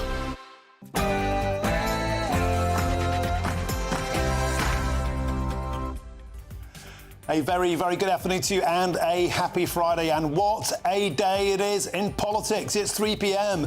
Welcome to the Martin Dordman Show here on GB News, broadcasting for you as usual, as ever, live from the heart of Westminster and all across the UK. On today's show, Labour's general election loveless landslide last night turned into a political earthquake. The reform revolution became real, with Nigel Farage's outfit gaining a stunning by-election victory, its first mayor, and control of its first set of councils. In just a short moment's time, I'll be joined by Nigel Farage, Reform UK party leader. And Keir Starmer tells GB News, "I get it," as he responds to that huge defeat. Farage, I'm afraid, says you're a coward for not campaigning in Runcorn. Are you a coward? Look, the results are disappointing.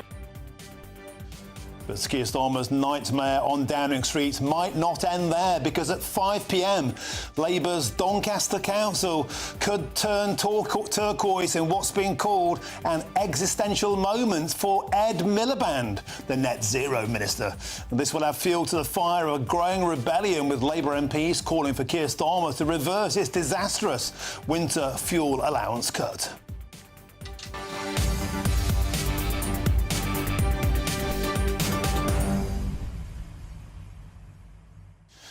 Welcome to the show. Well, the aftershocks are still rippling of an historic night in British politics. And throughout today's show, we will bring you even more results as they come in. We're shortly anticipating the Hull mayoral election to be called. The frontrunner potentially, Luke Campbell for Reform, the former boxer. Will he give a bloody nose to Sir Keir Starmer? Will he leave Kemi Badenoch reeling on the canvas? Many, many more boxing metaphors to follow. I promise you that much for free. At 5 o'clock, Ed Miliband faces a huge contest. Doncaster scraped through, retaining a Labour mayor in the town, but the council could turn turquoise in what would surely be a huge embarrassment for the net zero minister on his home turf. That's expected about 5 o'clock, and in a short while's time, I'll be joined by Nigel Farage to get his reaction not only on last night's victories, but also on what was a disastrously dirty smear campaign put into operation by the Labour Party against the reform head honcho.